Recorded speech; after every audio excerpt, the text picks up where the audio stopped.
fishes. Somebody look at this thing. Oh yeah, what are these? Oh, they're the new squidgies. I reckon these were left by a pro angler. Do you reckon we catch as many fish as a pro? Nah. Yeah.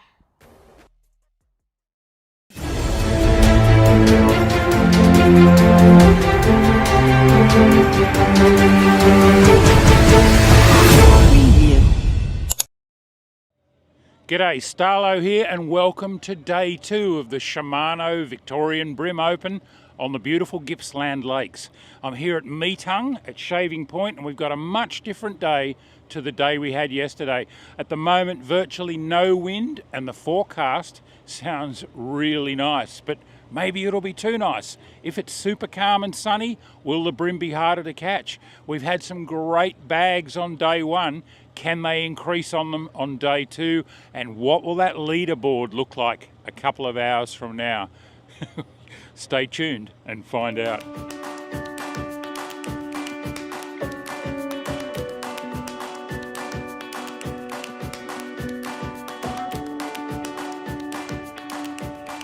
Pretty good day yesterday.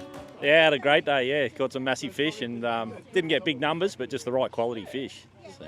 And same plans today?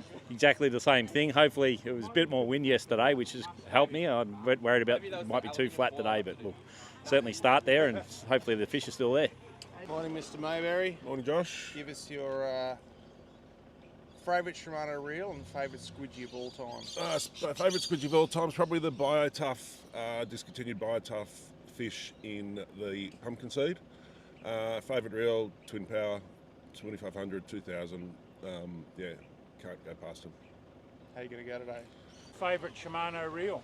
Twin Power XD, that's for sure. Absolutely great reel. And I moved from 2000 and 2500 to 3000 reels because we fish a lot of Hollands and Plainsville in summer. So sometimes we go to 12, 14 pound leaders when we fish with the crabs and muss. And occasionally we put 17 pound leaders, so we need really a good reel.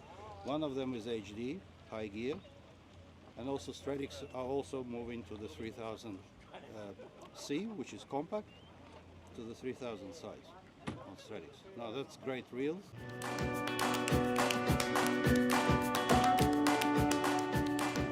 There they go, they're away on day 2. What will the day hold for this amazing field of anglers? Boat number 1 is taking off. Good luck out there today, guys. Don't forget key tags.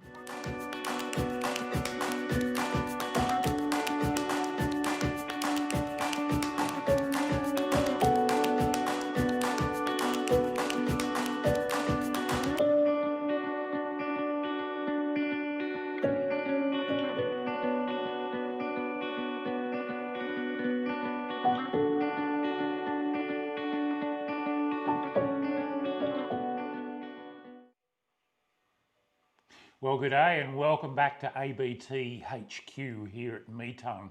It's myself, Starlo, and Josh here with you for another couple of hours today to bring you some updates on day 2, the final day of the Shimano Victorian Brim Open. And we had some incredible bags of fish caught yesterday. I say bags, they're not actually brought in and weighed, they're photographed, measured and released on the spot, and all the data is uploaded to an app and we can see the weight equivalents of those length of fish shown and the bag weights are worked out that way. It's a fantastic system. The fish goes straight back into the water, nice and healthy. We had top bags up in the high 6 kilos and in fact just over the 7 kilo mark yesterday. 5 brim for 7 kilos stamps this Gippsland Lakes as Australia's #1 premier brim fishery, mostly for black brim, but also some big yellowfin brim in here as well. But the competitors mostly seem to be catching the black brim at the moment, and they're in spawning mode, pre-spawn, in the middle of spawning and post-spawn around these full moons through the September, October, November period is when these southern black brim spawn in this particular waterway. Now, we've already seen quite a lot of fish caught this morning. It looks like they're having a chew. We had beautiful conditions. When the field took off this morning at 7 o'clock. There was barely a breath of breeze. The water was calm. It was quite warm for that time of the morning and reasonably clear skies. Conditions have already started to change just in the last couple of hours. I've actually felt the temperature drop slightly. Clouds rolled in and we've got a little breeze out there on the water.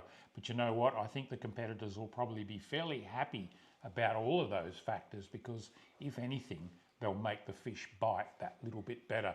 They don't like those bright, clear, calm, sunny conditions.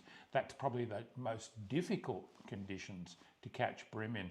We've seen anglers who struggled yesterday already catching fish today, and we've seen some of the competitors who did well yesterday not doing quite so well today. But let's just have a bit of I'll throw you over to Josh and he'll give us a bit of a run through the leaderboard as it stands right now, just after 10:30 on day 2. So in first place at the moment, Declan Betts, 4 fish for 4.1 kilos today, giving him about 10.5 kilos. Scott Cicluna in second place. He's got a full bag already for about 5.2 kilos. So he's 200 grams under Declan there. Jared Healy currently in third place. He's got his full bag for the day and 10.3 kilos total. In fourth, we've got Peter Brukel. Now, we must say, we saw Peter Brukel yesterday came from 0 to sitting on top with 7 kilos. We kind of know the area that he's fishing, so we may see him pop, up high during the rest of the cast. Then we've got Stephen Pryke. He's back chugging along on those fish that he found yesterday.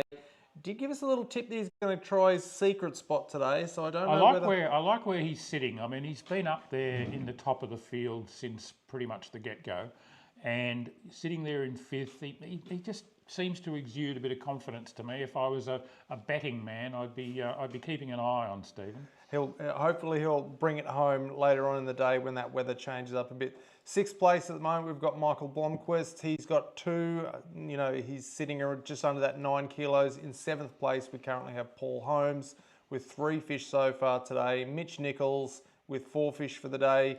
Tom Deere with 2. And then Peter Nord rounding at the top 10. He's got 2 so far. But again, I'm tipping that we're going to see those change quite quickly. You talked about the weather.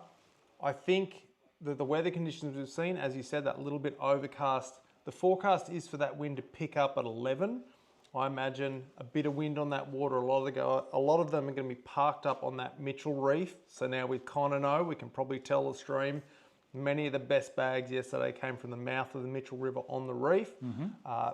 Anglers saying there were schools of hundreds of fish. I've been sitting watching Steve Morgan's live stream. He's been seeing huge schools of fish, hard to catch at the moment. Hopefully that weather changing is going to pick them up and get them biting. But I've noticed that even Morgo, who really struggled yesterday, he saw so many fish yesterday, including some absolute bruisers. A couple of times he wasn't sure whether he was looking at a carp or a bream until he got a clear eyeball on it. And they were bream all right, and they were massive. And he could not get them to chew at all. In fact, he couldn't really get a lot of them to even react to the lure. Whereas I've been watching his live stream a little bit today too, and they at least seem to be reacting, even if they're not always eating. And I think he might be up to 4 fish already. He hasn't got any monsters amongst those. Yeah, we'll have a quick look. Yeah, have a look at how Steve's going. He's definitely seeing the fish being more mobile today. Some of his forward-facing sonar images of the schools are just incredible. There's a lot of fish in them and they're moving around, and yeah, I think they're happier fish today, and I think we'll see some good bags today. Did you find, Steve? Yeah, so currently he's got 3 fish, but we did, just before the stream started, we did see him put his 4th in. So again, we're going to get those app updates soon and things will start to move. But he's got 3 fish for the day in that 33, 34, 32 centimetre bracket. But we are seeing on the screen he has like large amounts of fish in front of him. If they turn on, it'll just happen bang, bang, bang. Yep, so he's sitting in 19th at the moment, so he's lifted quite a bit today already. And we will see a lot of movement, I think, in the field today, with some anglers coming up and others going down. Some of the ones who only had 1 or 2 spots that were working for them might find they've got a bit of company now and that the fish there are getting a little bit hammered. Bream do wise up to pressure really quickly. Just the boat traffic, the lures being put in front of them, the fish being pulled out. I think probably even the fact that the fish get released straight away in this style of tournament rather than back to put that in the school. live well. They're straight back into the school, giving off those fear pheromones. And I just had an alien experience. I was abducted, taken upstairs and anally probed. Well, not quite. But they come back down pretty wired, and I think that goes through the whole school and does tend to shut them down a little bit. So the more fish that get caught in an area, the harder the other ones then become to catch. So it'll be an interesting day. Well, stats for yesterday on that point were about 194 fish were caught and measured. Average size of 35 to the fork, which is a pretty decent fish Great anywhere in bream. the country. Yeah. But as you said, 194 fish put back into those schools. We do understand that, you know, that area around the front of the Mitchell, so there would have been a lot of fish put back. So we will see how that goes through the day, whether that has shut them down or whether they, you know, something switches them onto bite. And it's not just the ones that get landed either, it's the ones that get stung. You know, if there was 194 landed, there were probably 30 or 40 that were hooked and dropped, and half a dozen that were busted off, you know. So it's well over 200 fish, probably 250 fish have had an encounter with one of these tournament anglers in the last day and a bit. So that is going to send the vibes out through the other fish a little bit. So these comps always get harder. In the 3-day ones, I know by the 3rd day, it can be a real grind. You need to start looking for some new spots that haven't been flogged. But I think we've got a little bit of video of some of the competitors catching some fish. So we might throw to Nicole and get her to show you a little bit of our footage from the water. Now this is Tom Deere, and this is at 8:50 this morning, and he's hooked up. I can't really tell where he is from that. Can you, Josh? He's up in an arm. He might be near, I mean, that could be Paynesville with the Yeah. docks and boats, but it could be anywhere. He's clearly fishing some man-made structure there, boat docks. But it looks like he's got a 40 to the fork, is his biggest fish today. So this might be the 40 that we're looking at. This is, which is a big fish. He'd be really stressing because he's on light tackle. You can see him changing his rod angles. He's trying to steer that fish away. It's such a fine line between how hard you can pull on them without breaking something or pulling the hooks. But if you don't pull hard enough, they're going to get back into that structure. He's using his electric motor to help hold the boat out and pull the fish away. And they're stoic fighters. I mean, a big black bream, they might not be the most spectacular fish in the world. They're not a yellowfin tuna or a kingfish or whatever, but I tell you what, pound for pound, they're a strong fish. You can see how hard this one's fighting. It's always interesting comparisons between the black bream and the yellowfin bream, and I've caught a lot of both over the years, and I would definitely have to say that pound for pound yellowfin tend to go a little bit harder, tend to go a bit faster, and they definitely wake up quicker when you sting them with the hook. But black bream have that staying power, and you can see that here. This fish, he's got it reasonably well clear of the structure now. The way he's playing this fish, I would guess that he might be on either a really light leader or he's fishing light fluorocarbon right through. You're talking about your 2, 3, 4 pound at a maximum. So there's only so hard you can pull on them. And once you get them out away from cover into open water, your biggest enemy then is going to be a pulled hook. You shouldn't lose that fish through any other means other than if the hook comes out. But look at it, it's still trying to get back into where he hooked it. This is quite a long fight for a bream. So one thing to mention is also, I'd be interested to see what the lure is, whether it's a trebled lure or a single hook. Putting too much pressure on fish that are hooked on trebles tend to be a bit more in the lips. They're not hooked as well. So if you think you're just going to muscle them straight out of that cover, so you can see he's taking very light, easy pressure. Once he's out and away, he's just going to keep playing that fish. He obviously knows he's hooked a good one. He is around some structure, but he's taking his time. I must say, he really wants this fish, but at 40 centimetres to the fork, it's obviously... You're talking like a 1.6 kilo fish or something, aren't you, at that size? What are we looking at? I think we're giving it 1.429 up the top there. Yeah. So, yeah, nearly 1.5 kilos, so it's a big bream. But from the structure that he was fishing, I'm going to make a wild guess and say he might have been throwing a crab. Ooh, I'm going to put my money on a mussel. Oh, yeah? I reckon. Oh, well, we'll see when it comes Yeah, up. If okay. there's a little green shaky thing or there's a little black round thing. We'll One of tell which those one. critter baits anyway, and they both carry quite small treble hooks.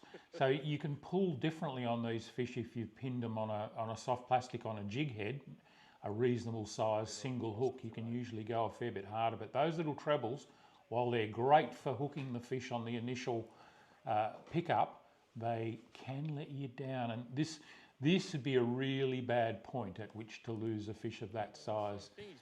His adrenaline will be pumping at the moment as he goes for it with the net, and he's going for a bit of a deep shot, and he's got it. Whew. It's a sense. Oh no, has he? No, it's not No, in the he's had net a yet. missed Okay. We need to get our cameraman to get out there on the fish. I thought he had it. Here we go. He's going to have another go. Oh, those moments when they duck right at the edge of the net.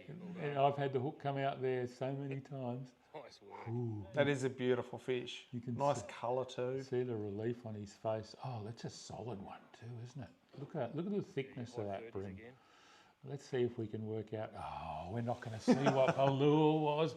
We'll ask him later on. We'll find out what that lure was. But I think Josh and I are probably on the money with it either being a crab or a mussel. It'll be some sort of critter that lives around those docks, I would assume. Yeah. That's fantastic. So I think we are going to see a fair bit of movement in the field today. We might just see if it's updated. So we here we actually go. have our map up. Oh, I see Stephen Pryke in an odd little spot. Ah, yes, okay. Right over there. Is that Locksport or... Might be at the front there somewhere. One of the things I think we talked a little bit about yesterday was since Gippsland Lakes has become a recreational fishing haven, the nets have come out, the fish have started to spread out much more, and those flats are fishing differently. Now, whether we can have a debate about whether those big fish were hiding, and they weren't out on the flats as much as they are now. But going out and finding new flats, so there might be that certain 10 spots that anglers tend to go to all the time. But some of the thinking anglers, and Pryke, I'd put him in that bucket. Yeah. Probably going out there looking for new areas, new flats that there might be fish on that don't get a lot of pressure. So it's always worth, going, checking out new spots, especially in something that is changing with time, like Gippsland Lakes is at the moment. Absolutely, and over there on that southern side, completely the opposite side of the lake to where everyone else is, or the opposite side of the system, there's a lot of flats over there, quite extensive, shallow sand flats. I'd put money on the fact that he might be throwing a little hard body, shallow running hard body over there on light tackle and working those flats, and probably working on the principle that no one else has been over there for the whole comp or the pre-fish, because it blew so hard during the pre-fish. Would have been ugly getting across there. So he's kind of put all his eggs in one basket, but if it pays off for him, how many did he have today? He's got four already. so far. But the other one I'm looking at up there is I did talk to Mario Vukic, who had some boat troubles this morning. I had to give him a lift back to his car. But he did say Declan Betts was going way, way up the top of the Mitchell. Yeah. Being that trailer start yesterday, it was a little bit different. We had the full blast off from the boat ramp right next to us here.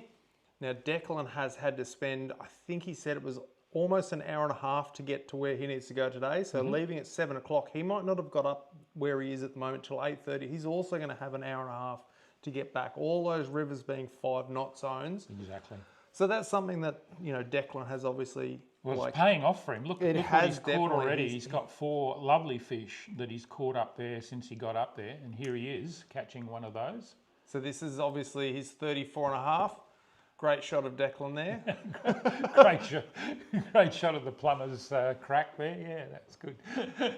Okay, and Declan going for the net shot on a 34.5. So that was one of his fish from this morning. He's got 4 already. He may even... That was actually his smallest fish. Wow. So he's like his largest fish being 37 and a half, 36 and a half, 35 and a half. And that 34 and a half we just saw is actually his smallest. But he's obviously on a pattern up there. that is commitment to say, right, I'm going all the way up there. I'm going to steam up there at 5 knots and lose that time. That might be close to 3 hours less fishing time, but he's obviously found them. And as you said, it's paying off at the moment. It certainly is. Can we go back to the air tag view there for a second, Nicole, and just have a look at that spread? It's really interesting to think that between where Declan Betts is way up the Mitchell River and where Stephen Pryke is way down the front there, that's a massive body of water. And those are considerable distances, more than you can run on most of the arenas that are fished in the ABT tournaments. This is definitely one of the larger arenas. And as Josh pointed out, if you want to go up any of those rivers, as soon as you get within the river mouth, you're in a 5 knot zone. Now, social anglers might fudge that a little bit and go a bit fast, but you can't afford to do that in a comp like this, because if you get reported for being over your 5 knots, then there's a good chance you're going to get disqualified or at least heavily penalised. So these guys all do the right thing. So by the time he got into the mouth of the Mitchell River, and I dare say he snuck in through the gap in the silt jetty that does cut a little bit off that, lets you get in a little bit further upstream. But then he would have had the best part of 45 minutes of running just at 5 chugging along at 5 knots. Imagine how that feels in a competition, and especially when you can see this stuff on your phone and you can see that other anglers are catching fish and you're chugging along at 5 knots. You're not fishing.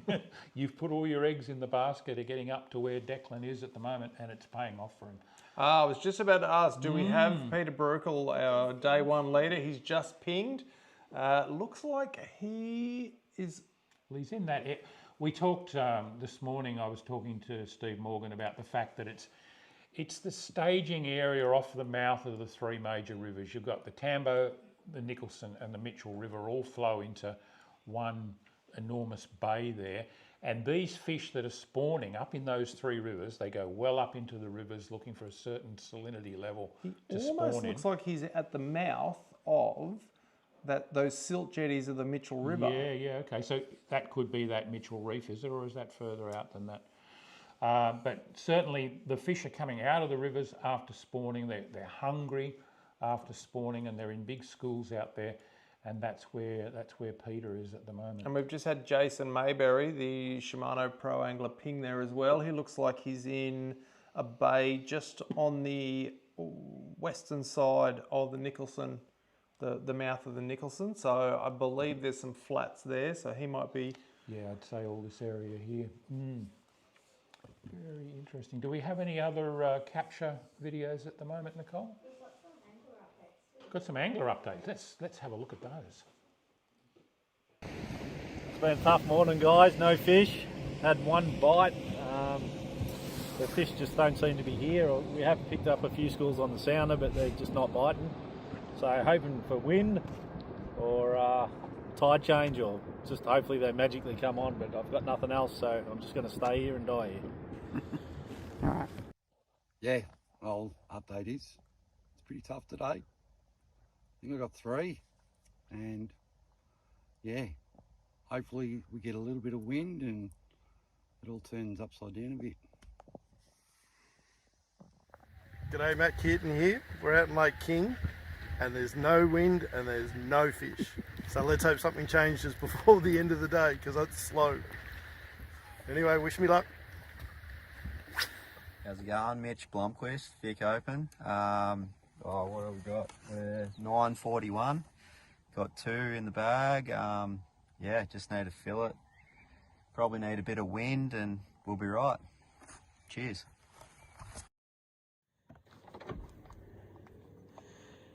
So how are you going today? It's been a bit slower of a morning so far. Just got our 4th. So we're slowly making a bag. But it's definitely been a lot tougher today. It's been a bit of a grind, but we've made a bit of a run, so we'll plug along in here for a while and see what we can come up with.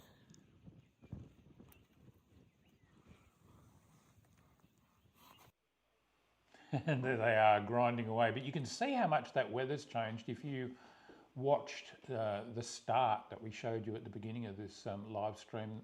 There was virtually very little in the way of cloud. It looked like it was going to be a bright, hot, sunny day, and the temperature was already quite warm. And it has definitely changed. Whether this is a bit of prefrontal stuff, I think there is a change coming tomorrow, but the cloud is rolling in quite thickly. It rained here reasonably heavily overnight, not for all that long, but enough to have Steve Morgan running outside and moving his battery charger, which was sitting out in the rain. We weren't really expecting that rain, and it did come down quite heavily for a little while. Looking out the window here at HQ at the moment, I wouldn't be at all surprised if we got a little bit of rain this afternoon, or possibly even a thunderstorm. There's big high stacks of cumulus clouds out there. I can see boats moving around out here. I don't know if they're competitor boats or not, but we've got a fantastic spot right on the shoreline here at Metung.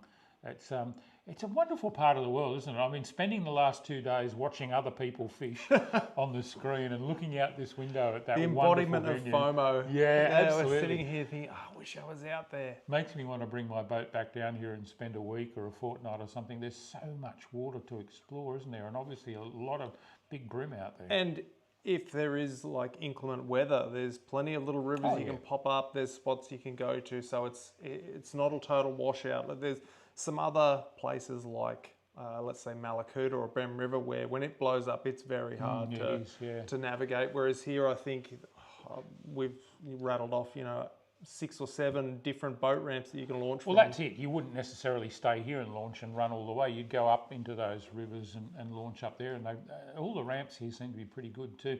When you mention inclement weather, I think Victoria, that's their major export, isn't it? Inclement weather. That northeastern Tasmania, they got some pretty good weather too. I think they'd be pretty par. Every time I've been to Anson's Bay, it's either been, well, I think nearly every time I've been there, it's been 40 to 50 knots and nearly unfishable. But here can get it quite badly too. Here's our weather update at the moment. It's currently 15.6 degrees, which is quite cool. I wouldn't mind betting that it was 2 or 3 degrees warmer than that 2 hours ago. I reckon when we went down to the takeoff, it was already like 16 degrees. So it's dropped a little bit. And yeah, you can see on the radar there is some rain further south than us. We could well get a little bit of moisture at some stage today. So yeah, interesting. But I don't think the anglers will mind. I particularly think they'll like this little breeze that's kicked in now. Yes, it did say about 11 o'clock, and we're just about to round that mark. Now, we have to mention that the weather report yesterday, we had the boats go out and launch wherever they wanted to further up because there was a forecast for more than 20 knots. It didn't seem to eventuate during the session. Certainly did afterwards. It did come in later. Yes, by about 5 o'clock yesterday, it was looking pretty ugly over the other side here. So maybe that 11 o'clock forecast of wind might not happen.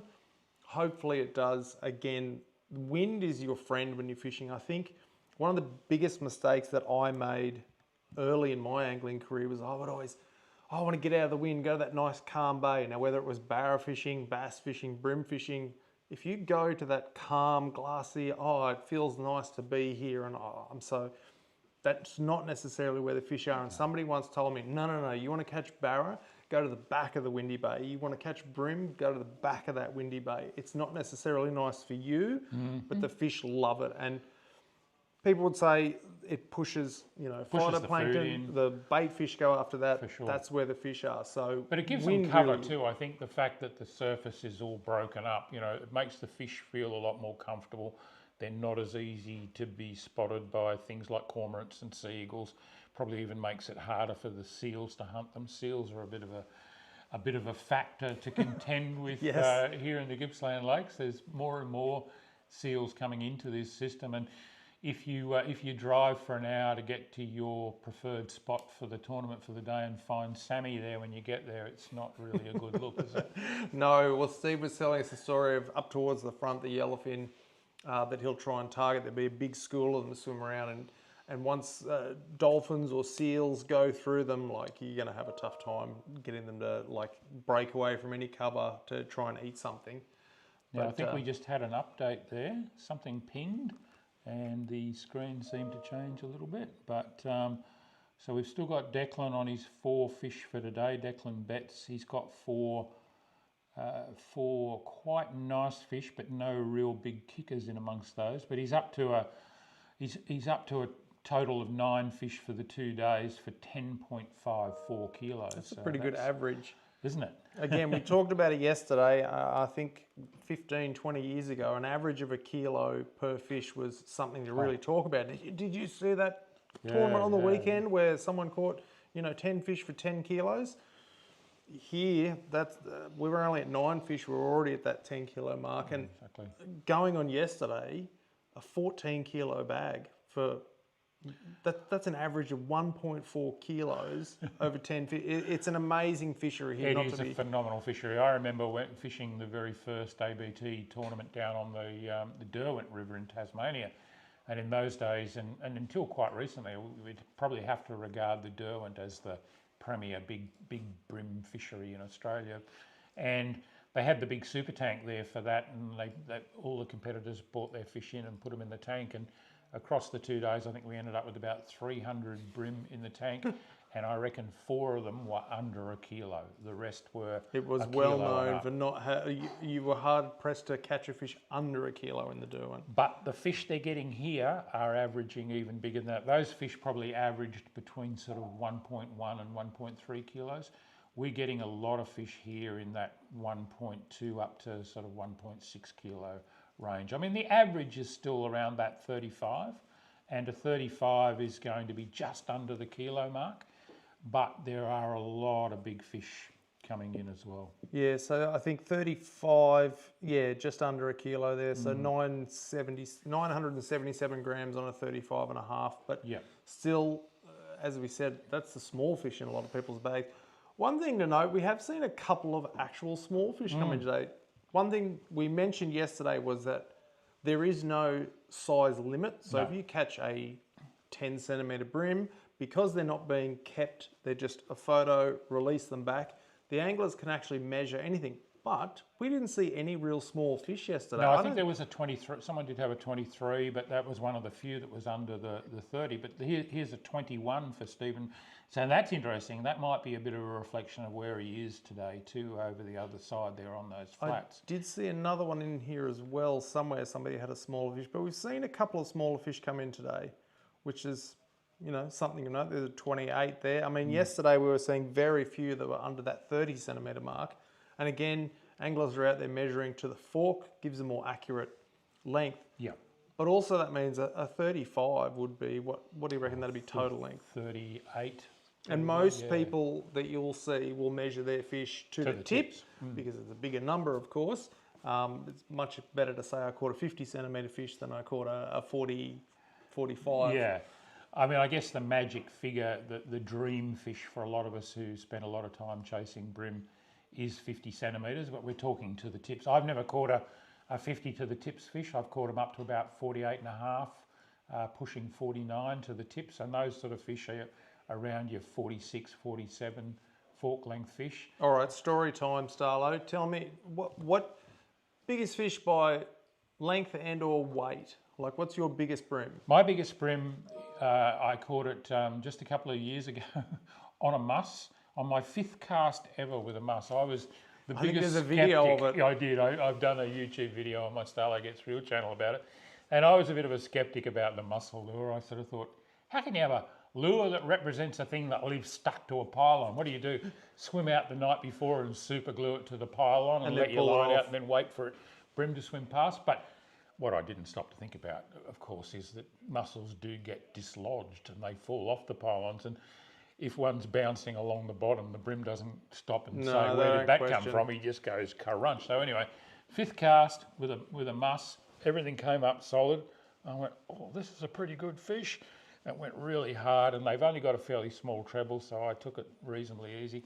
That fish was, I think, 48.5 to the tips, but I had certified electronic scales on board, and I weighed it in the net, tarred for the net, and the boat was bouncing around a little bit, and it was going between 2.01 and 2.15 on Well, we'll give it over 2 kilos. So I'm happily calling it a 2 kilo fish. It's my first ever genuine 2 kilo bream. I've caught I've lost count of how many I've caught in that sort of 1.75 to 1.9 kilo range over the years. I have caught a lot in that size range, genuine 4-pounders, but I could never quite crack that 2 kilo mark, so I finally did it. What about yourself? What's your PB? Well, I went down to the Tas Tour once, and there's a place there that we can probably name called Port Sorell.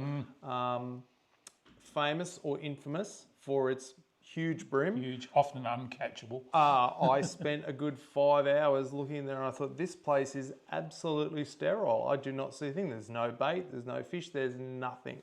And I pulled up a little channel, and I just happened to paddle through, and I saw these huge blue rocks on the bottom of the sand. And I sort of looked at these rocks, and they started to move, and it was just a school of the biggest bream I've ever seen. Didn't have scales, unfortunately. I didn't have a long enough ruler, but one of them flopped over, and you couldn't see a 40-centimetre ruler under its tail. So I'd probably give it around the 45, 46 fork. That's going to be a 2 kilo fish too. I'd Very imagine. fat, very tall. So, but we'll never know exactly what it was. But it was memorable just for how hard we worked for it. Those Port Sorell fish are freaks. They've got harder to catch over the years, unfortunately. When we first went down there with the squidgy tours and the early ABTs, I didn't actually fish Port Sorell on that first trip. We were down the southern end of the state, but Chris Slick Wright, a very famous ABT competitor from years gone by, he actually fished Port Sorell and got what I believe is still his biggest ever 5-fish bag. And this is just in a social, this wasn't in a comp. He just weighed a 5-fish bag out of Sorell to see what it would weigh. And from memory, it was 8 point something. It might have been 8.3 or 8.5 kilos. I think back in the day, Mango and Scott Towner also went there, and I believe Scott Towner weighed just over 9 kilos for 5 fish. They came in. It was just, phenomenal. It's an unbelievable place, but like hard. I say, you can spend, I've heard from people who go down there regularly enough that you can spend 3 days on the water and not see a thing, and then all of a sudden you'll just stumble across that one school. I don't know whether maybe there's only one school in there. And I maybe don't think they there's move out the hundreds front. of bream in there. And it's the tide is something that's amazing as well there. They have It is a pretty sizable tide and a big flush in and out. And like you say, you travel around, and you start to think that there are no bream in that system at all. And then you stumble on them, and it's exactly as you described them. Big blue rocks. They do show up as a most unusual sort of blue colour in the water, a bluey-grey, metallic sort of bluey-grey colour in the water. And you do a double take when you first see them, because you go, they can't possibly be bream, because they're all this big. You know. If you want a real challenge and you want to catch your biggest ever bream, go to Port Sorell, but give yourself at least a week. Give a week, look at those tides, and just keep searching. All right, we better get back to the here and now. We are at Gippsland Lakes at the moment, of course, fishing the Shimano Victorian Bream Open. I think we'll do a little bit of an update, because I can see some movement there. So we still have Declan Betts in first place. He's got his 5 fish for just over 5.3 kilos today. But the movement that I can tell is Peter Brukel has actually got his 5th fish. So he's sitting at 3.9 kilos today. Just over half of what he got yesterday. So there's still room to move. But that 7 kilos from yesterday is really going to have him in good standing. So he's now got his 5 for 3.9 kilos, 10 fish for just under 10.1 kilos. So Declan's sitting at 11.76, so he's still got a bit of a lead. Peter's got some upgrading to do. Jared Healy in third with his 5 fish as well, total of 10.68 kilos. Scott Cicluna has his 5 fish as well for 5.4 kilos today. 10.56 kilos. We have Mitch Nichols, who wasn't on the board, or we didn't see before. He's come in really well. Look at that. He's now got a 5-fish bag for 6.2 kilos today. So that's bumped him up a fair way. He had 4.2 kilos yesterday. Great anywhere else in the country. Might not have even had him in the top 10, but that 6.2 kilos has really bumped him up. Paul Holmes also doing well. He's got his 5-fish bag for the day, just under 4.7 kilos for 10.2. And Stephen Pryke still grinding away over there. Probably needs to get rid of those 20-something fish 21, he's got there. 27. He's not going to want those. He's got his 5-fish tally. But he's got 5 fish for 3.18 kilos today. And so We've got first 7 to anglers there with 5 fish. yeah, but first to 6th place, all over 10 kilos so far. And I still think the best fishing for the session is to come up. That's my tip. We'll see if I'm right or not. But Well, we saw there was a definite bite time yesterday, and we talked about it. The moon set at about 8:40 yesterday. It would have set at about 9:40 today, and we've seen some pretty good fishing between that sort of 8 o'clock and 10 o'clock time. It does seem like it might be tapering off a little bit now, but as you say, if that wind kicks in as predicted, we'll get another surge of activity, and it might be the bigger fish that tend to arc up when that wind starts to blow. So I would say at this point in time, that out of that top 7, it'd be hard to pick who could win. Any of those top 7 only need a couple of 41 centimetre well, with fish. those fish we saw yesterday, you know, someone can jump up quite quickly. Mm-hmm. Those 40, the fish that are over 40, they really ramp up in weight. We just went to a bit of Steve Morgan's live stream. Steve Morgan's live stream. And this is what we were watching all morning. He's chasing around schools. I believe he's up North Arm again. He is. And he's chasing around schools of bream. You can see them. So he's just centered it there. He's got them about, I guess, about 40 to 60 feet out. Yep. And he's throwing lures down the middle, trying to get interest. You'll see the fish rise up and look. He's had a lot of looking, not a lot of taking so far. They are tough fish. They're not in a negative state of mood, but they're certainly not in a positive like. And the thing is, when you're fishing to as many fish as that, you're just hoping that one of them is going to have a rush of blood, throw caution to the wind, and actually smack your lure. But it's exciting when it's electronic sight fishing. You know, people have got mixed views about the whole forward-facing sonar thing. And Steve showed us yesterday that he hasn't lost the powers of observation to use his eyes and his polarized sunglasses as well. He was finding those clear patches under the logs. We talked yesterday about how the fish sitting there and finning and breathing clear those patches on the bottom. He was sighting those. He was seeing fish over them with his eyes, not even using the forward-facing sonar up in that super skinny stuff. Now he's out in slightly deeper water and he's just using the forward-facing sonar like he was using his polarised sunnies in the shallower water to see the fish. And look at that. He's scanning it around. I did pick up from him this morning, he's definitely trying to fish those schools. He can also find singular fish on the bottom. He wouldn't even cast to them. He's looking for that pack mentality. You can see that lure just behind there, I think. Yeah, that's he's the lure going down. So he's obviously got a, maybe that, no, I think that was the lure. I think he's fishing a stick minnow, or he had a, what was it, a pro lure the hybrid shrimp. The hybrid shrimp. So you can see that hybrid shrimp. You can see a couple of fish come up and look. Oh, I expected to see him look do at a hook set on that. Watching someone else watch the screen. The one thing that you can take away from this is some people will say, oh, it just makes fishing so easy. Steve is out there and it is not easy at the moment. You can see these fish, doesn't mean you can catch them, but what you can do is pick up on their behaviour. And again, he's seeing them come out of schools, and if you can get 2 or 3 fish looking, fighting, and one might go, I need that before my mate next to me gets Well, it's the seagull principle, isn't it? You know, it's a flock of seagulls fighting over a chip. You've always got more chance when there's a bit of competition going on. I can understand Steve not wanting to throw at singles when they're in the mood that they're in at the moment. Your chances of getting a take are minuscule. But if you've got a dozen, 15, 20, sometimes 30, 50 fish in front of you, there's a very good chance that one of them is going to get that competitive streak and take the lure. It is compelling viewing. I sat there for a long time thinking, it's going to happen, it's going to happen. It's definitely slower than you would imagine, but let's see how Steve is going. Has he got his 5 yet? His 4. There he is. Yeah, so scoreboard's showing he's still got his 4. He may have a 5th by now, I'm not sure. We did have a little update a second ago. We haven't had a whole lot of movement at the top there. He's just locked on, looking at that screen and manipulating his lure. I just saw the lure there again for a second.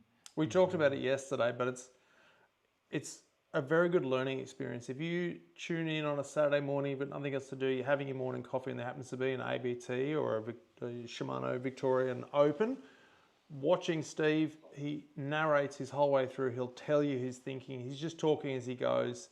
Not necessarily always catching fish, but it is pretty riveting viewing when you can't be out there yourself. Oh, and then once you're done with your coffee, you can shut the laptop and get on with your fishing. Saturday. Yeah. It's exciting, but also frustrating. Amazing. Yes. Technology these days. And he's very good with it. He runs multiple different brands of sounder. He's got perspective mode and forward mode on the front there. He was telling us last night how he uses both. He used to find it a bit confusing to have two screens.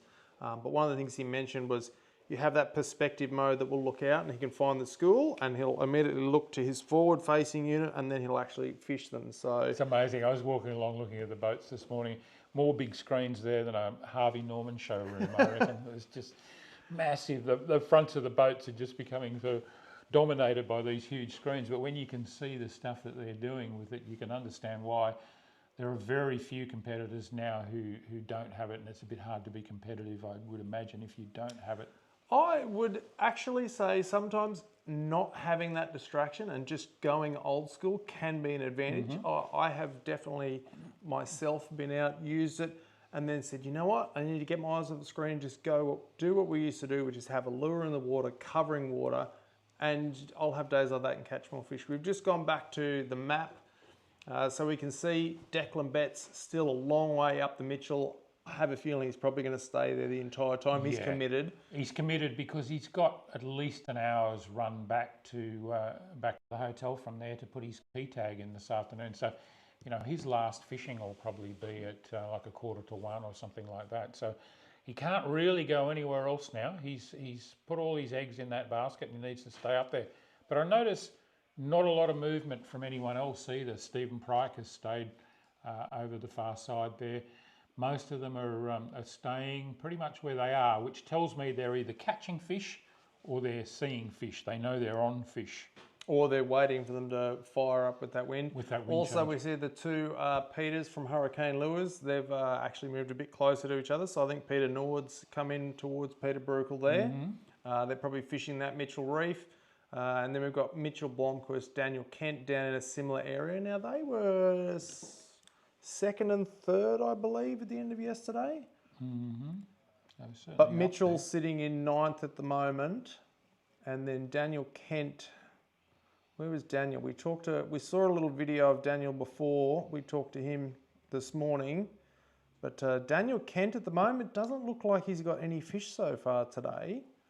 Did quite well yesterday. So he was in second place yesterday with 6.792 kilos. Yeah, great bag. If his fish come on, we may see him jump up. So currently sitting in 14th, but also we have to mention they don't always necessarily catch those fish, and do their upload measurements them straight away. Which is why yesterday we got tricked and Peter Brukel came out of nowhere and immediately we just saw him shoot to the top and stay there for the rest of the day. Why don't you give us another quick run through of the top 10, Josh, and then we might have a short break. Sure. So we've still got Declan Betts locked in up there at the top of the Mitchell in first place. He's got his 5 fish, currently sitting just under 12 kilos for 10 fish. In second place, Peter Brukel, amazing bag yesterday, got his 5 fish, 10.9 kilos. So we'll watch him. I believe there might be an upgrade in there that we missed. Third place, Jared Healy. He has his 10 fish for 10.68 kilos. In fourth place, Scott Saluna. I always get that. He got his 10 fish for 10.56 kilos. Fifth place, Mitch Nichols. He's got his 10 for 10.45 kilos. Sixth place, Paul Holmes. Got his 10 fish for 10.2 kilos. Stephen Pryke in seventh place, 10 fish for 9.3 kilos. Peter Nord, he's got 4 so far for the day, sitting at 9.2. And Mitchell Blomquist in ninth, he's only got 2. So 7 fish total for 8.7 kilos. Amazing size there. 7 fish for 8.73. And rounding out the top 10, Tom Deere. He's got 3 for today and sitting at 8.6 kilos. But there's a few in there that I think is going to have some movement. It's going to be interesting to keep an eye on them. Going to be very interesting. And as we mentioned yesterday, top prize, number one gets $7,000 and it pays all the way down to 7th place. And the person in 7th place will take home $1,000, twice their entry fee. So some pretty serious money and some pretty serious fishing still to come. And we'll be back with you in just a moment. Shimano Texplanations. This time, the anti-twist fin. So the anti-twist fin is actually passed down from the Stella FK. It's come all the way down there to the new Ultegra. And what it is, it's a little fin that sits just under the line roller. And when you close that bail arm, it's going to trap that line under there. So on a loose line presentation, it's not going to sag and lay not as well as it should. What that means for you as an angler is better casting, less wind knots. And the pro tip for sure is that in the box when you buy it actually comes a spare anti-twist fin. So don't chuck that one out.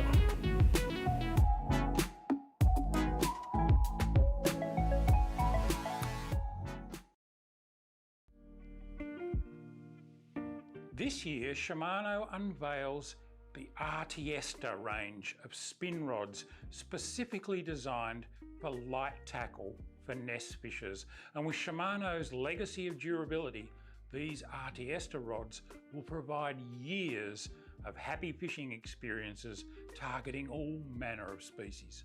One of the standout features across this new lineup is the use of 45-ton Japanese Toray blanks comprising 95% graphite. This material choice ensures a perfect balance of sensitivity, strength and responsiveness. Fuji Silicon K guides continue the premium theme of high-end advanced features. And the rods also have ergonomic handles, custom carbon hoods and sleek aesthetics throughout with dark maroon accents and chrome foil logos. Easily transportable two-piece designs enhance the convenience factor without compromising on performance. From ultralight finesse to open flats fishing, the 7 models in the Artiesta range have you covered. Whether you're chasing finicky brim and whiting in the salt or trout, bass and yellow belly in the freshwater, you'll find an Artiesta rod suited to exactly your preferences and fishing styles. Check them out at your local tackle shop or jump onto the Shimano website and read all about them.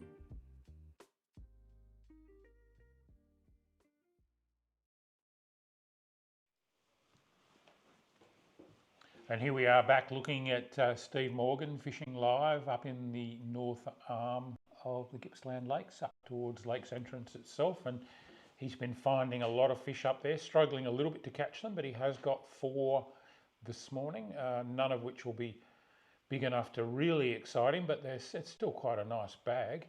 And you can see what he's seeing there on his forward-facing sonar on that screen to the bottom left of your screen there. So it looks like in the center of the screen there, he's got one or 2 fish on the bottom there. We can see that lure sinking in. There's 2 fish coming up. He'll sort of jerk it away. He'll play keep away with them a little bit, and you can see they're not really moving that much. They are there. They're hard to actually like tempt. He's pulling it towards a couple of others. You'll see it sinking just above them there. It looks like he's got some interest. There's one coming up on him there. But he's had a lot of that. I watched a few hours of that this morning.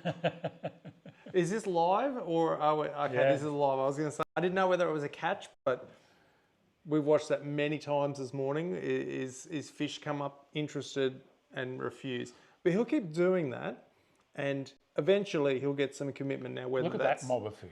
Yeah, they're very large schools. We had competitors yesterday afternoon telling us there were hundreds of fish. They were seeing really, really big schools of fish. It's something that we talked about yesterday. Pre-fish was unfishable out in the basin. The wind was unbelievable, but not many anglers found fish up the river. Apparently Declan Betts did, but places like the Tambo were very empty.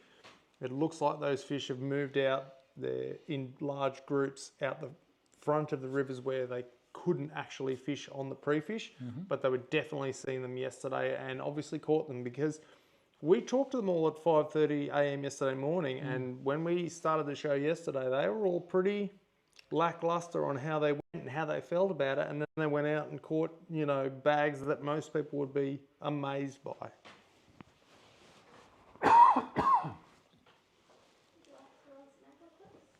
Yeah, let's run some angler clips.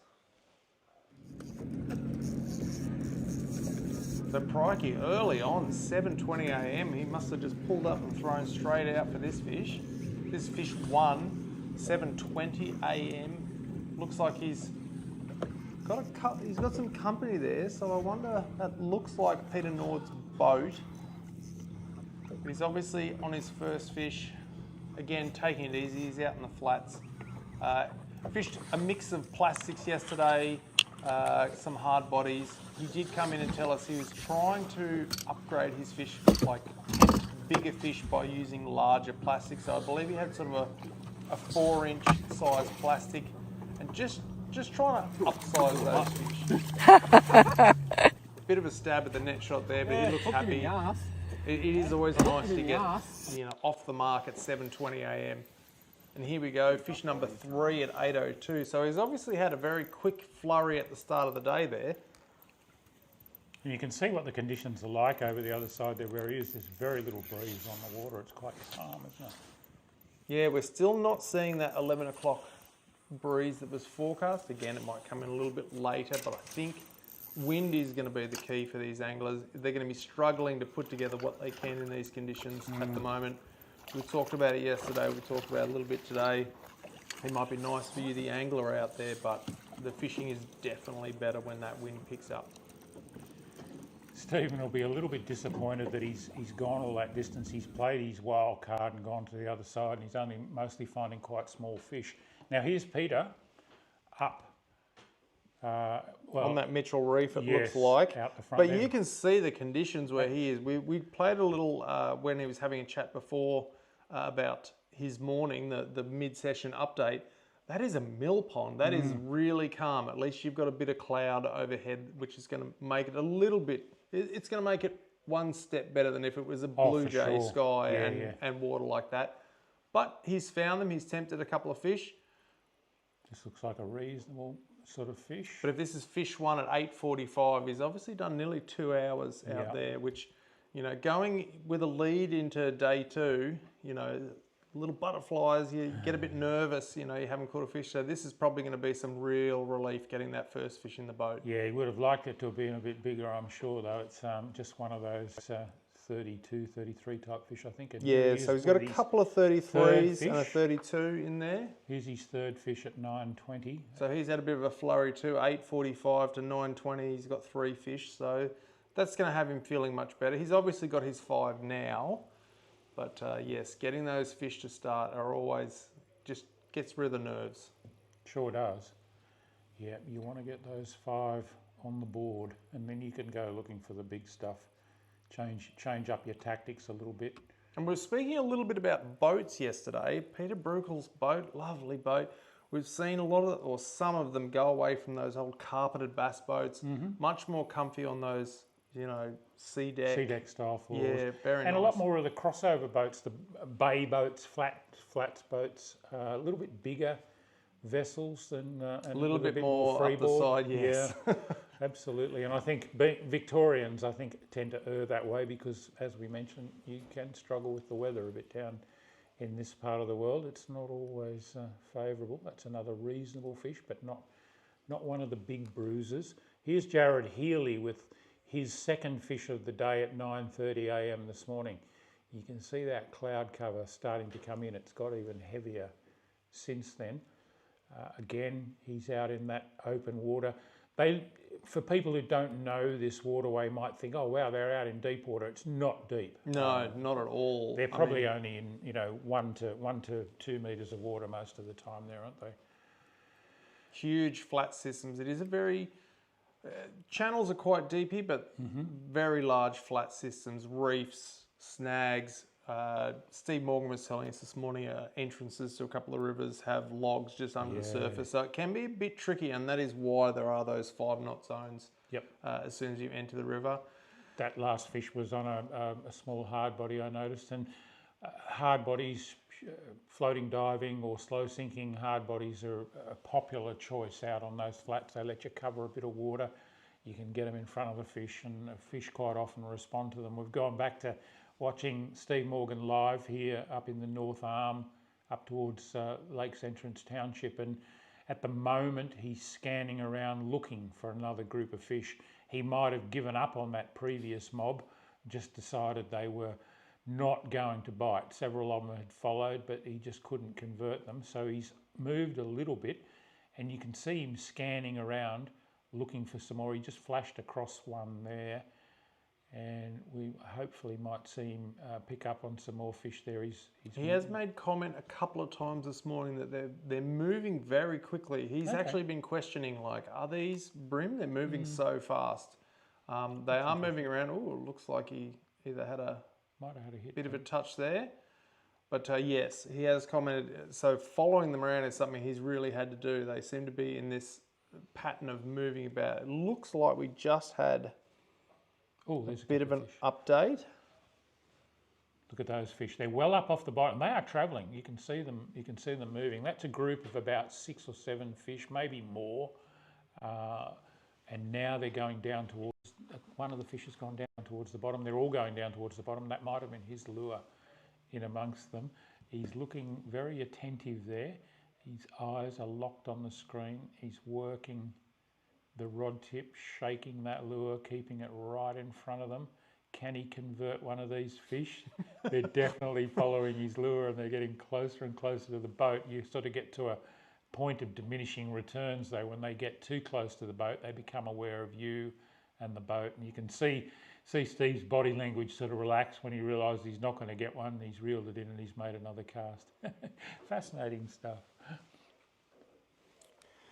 We'll do another quick check of the leaderboard. I did see it flash up before. We, of course, have Declan Betts still in first, Peter Brukel second, Jared Healy third, Cicluna. Cicluna. Why is it giving me so much trouble? Ignore that first C and you'll be okay. Probably a good tip there. Scott Cicluna in fourth place, Mitch Nichols in fifth, Paul Holmes in sixth, Stephen Pryke in seventh, Peter Nord in eighth, Mitchell Blomquist in ninth, Tom Deere in 10th. I still think we're going to see some movement. I'm hoping for that weather to play the game. It should come in soon. I think the fish are going to fire up, and I think there'll be a bit of a flurry, and then we're going to have everybody racing in.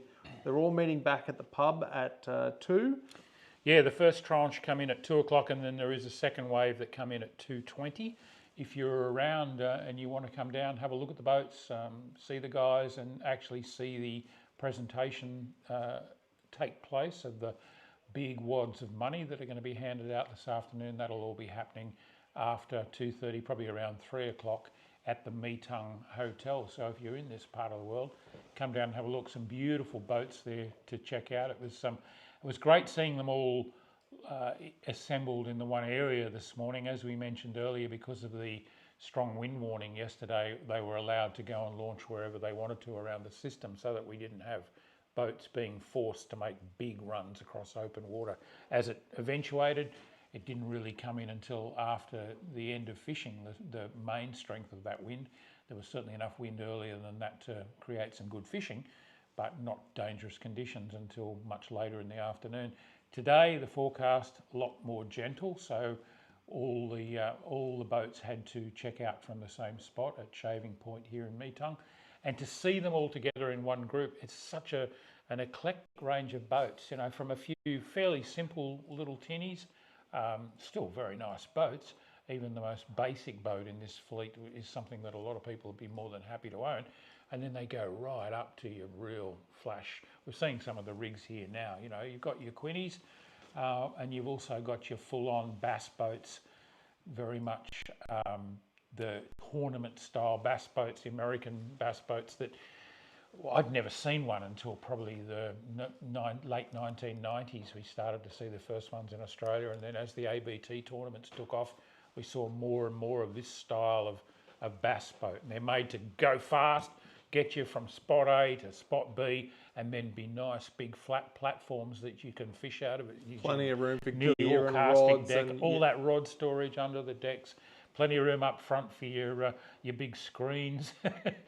But as I said, we're also starting to see a lot more of these crossover bay boats, the flats boats and the bay boats, bigger boats with higher freeboards, centre consoles.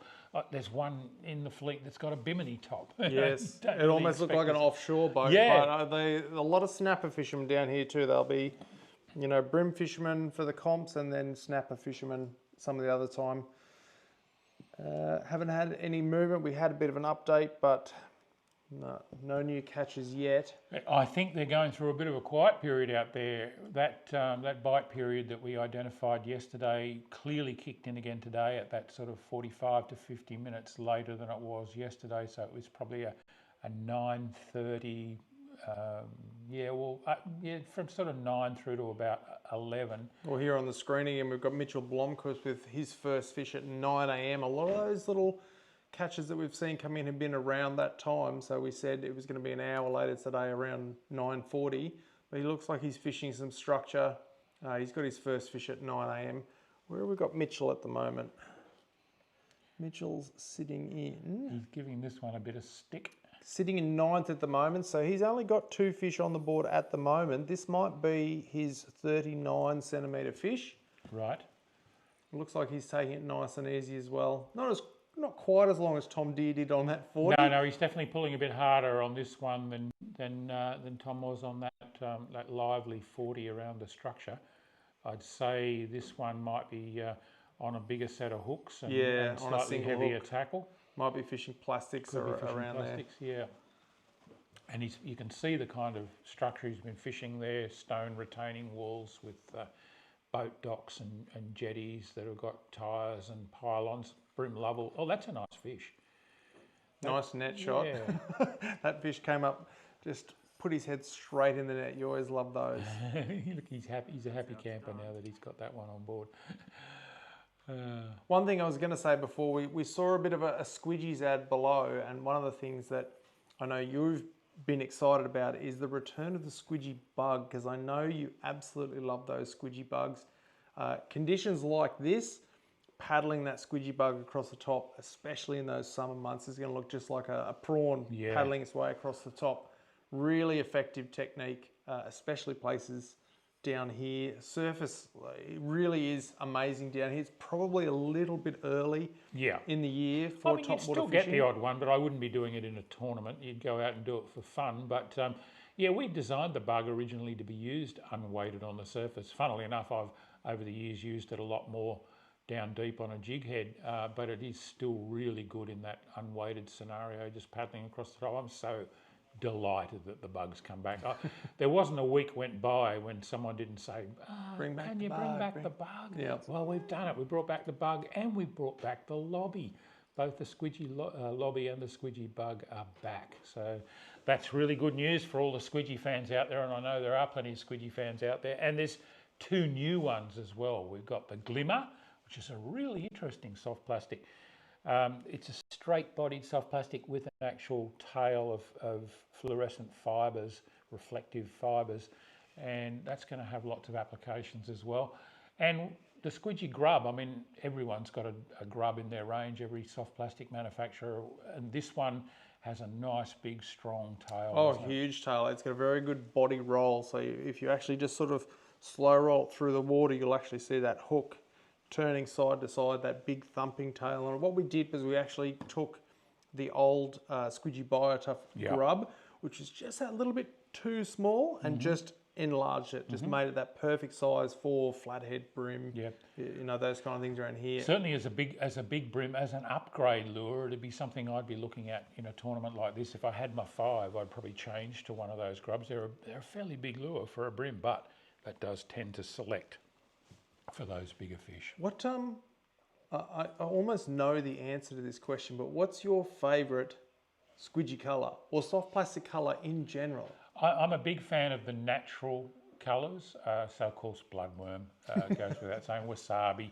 any of those brown, green, amber type colours in anything other than really dirty water. If the water's at all clear to sort of semi-clear, I'll always go for a natural colour, something that looks like a prawn or looks like a bait fish or whatever. It's only when the water starts getting quite dirty that I'll go to my brighter colours and my more fluorescent colours, and your oranges and your reds and your yellows and things like that. I much prefer the natural colours. I'm trying to mimic the kind of food that the fish mostly eat, and usually that's fairly neutrally coloured. One of the interesting things you can do is, there's a lot of talk about matching the hatch, and it's a really good philosophy to have. Look at what the fish are eating and try and imitate it in size, action, colour, running depth, all those sort of things. But if you can't immediately see what they're eating, have a go at matching the water. If the water's got a greenish tinge, try a lure that's got a greenish tinge. If the water's got a tannin or brown tinge, try a brown lure.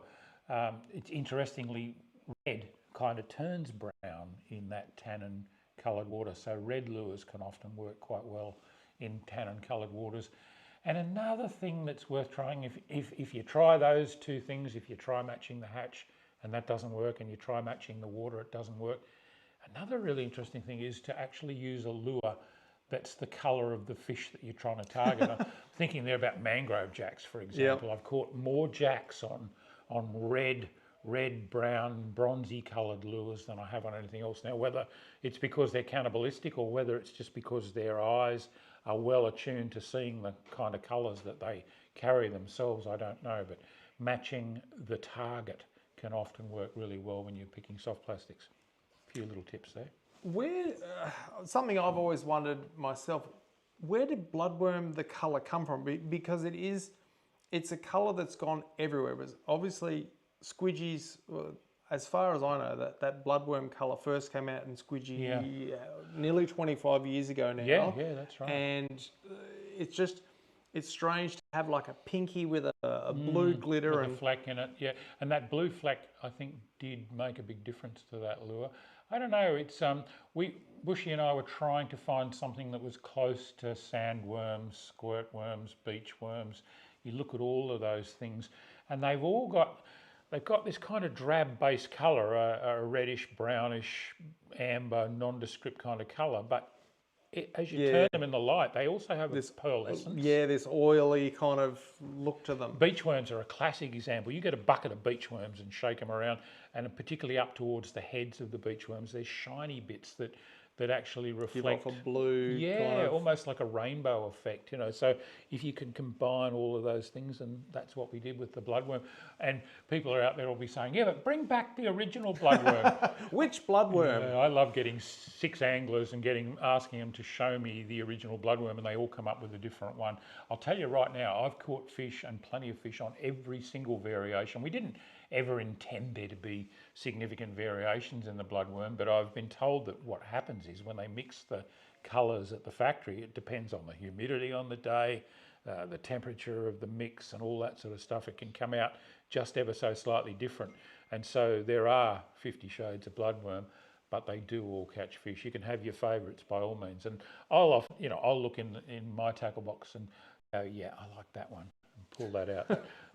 This size, the 100mm squidgy wriggler in bloodworm, this is that colour we were talking about yesterday. It's actually a mix. The wasabi that has been mixed together. Yeah, deconstructed wasabi reassembled. And I love that colour. Same with the two-tone that was mixed into a single colour of the wriggler prawn. That was a great one. And then the fish, we actually recycle that. So we went to the factory, we took the offcuts of the two-tone ones that usually they would have to dispose of, and we said, let's just put them together in kids packs, give them a wriggler, give them a fish, give them a prawn wriggler, and kids love it. It's great getting like squidgies out there and in the hands of those kids. They're all great lures. You were asking me yesterday to nominate my absolute favourite go-to brim lure, and of course I went for the 100mm squidgy wriggler, ideally in bloodworm, and sometimes cut down into the drover's dog pattern with a little bit off the nose, the dorsal fin off the back, a little bit off the belly, just to give it more of a worm profile when the fish are being particularly tricky. But I get asked a lot, what's my go-to lure for a flathead?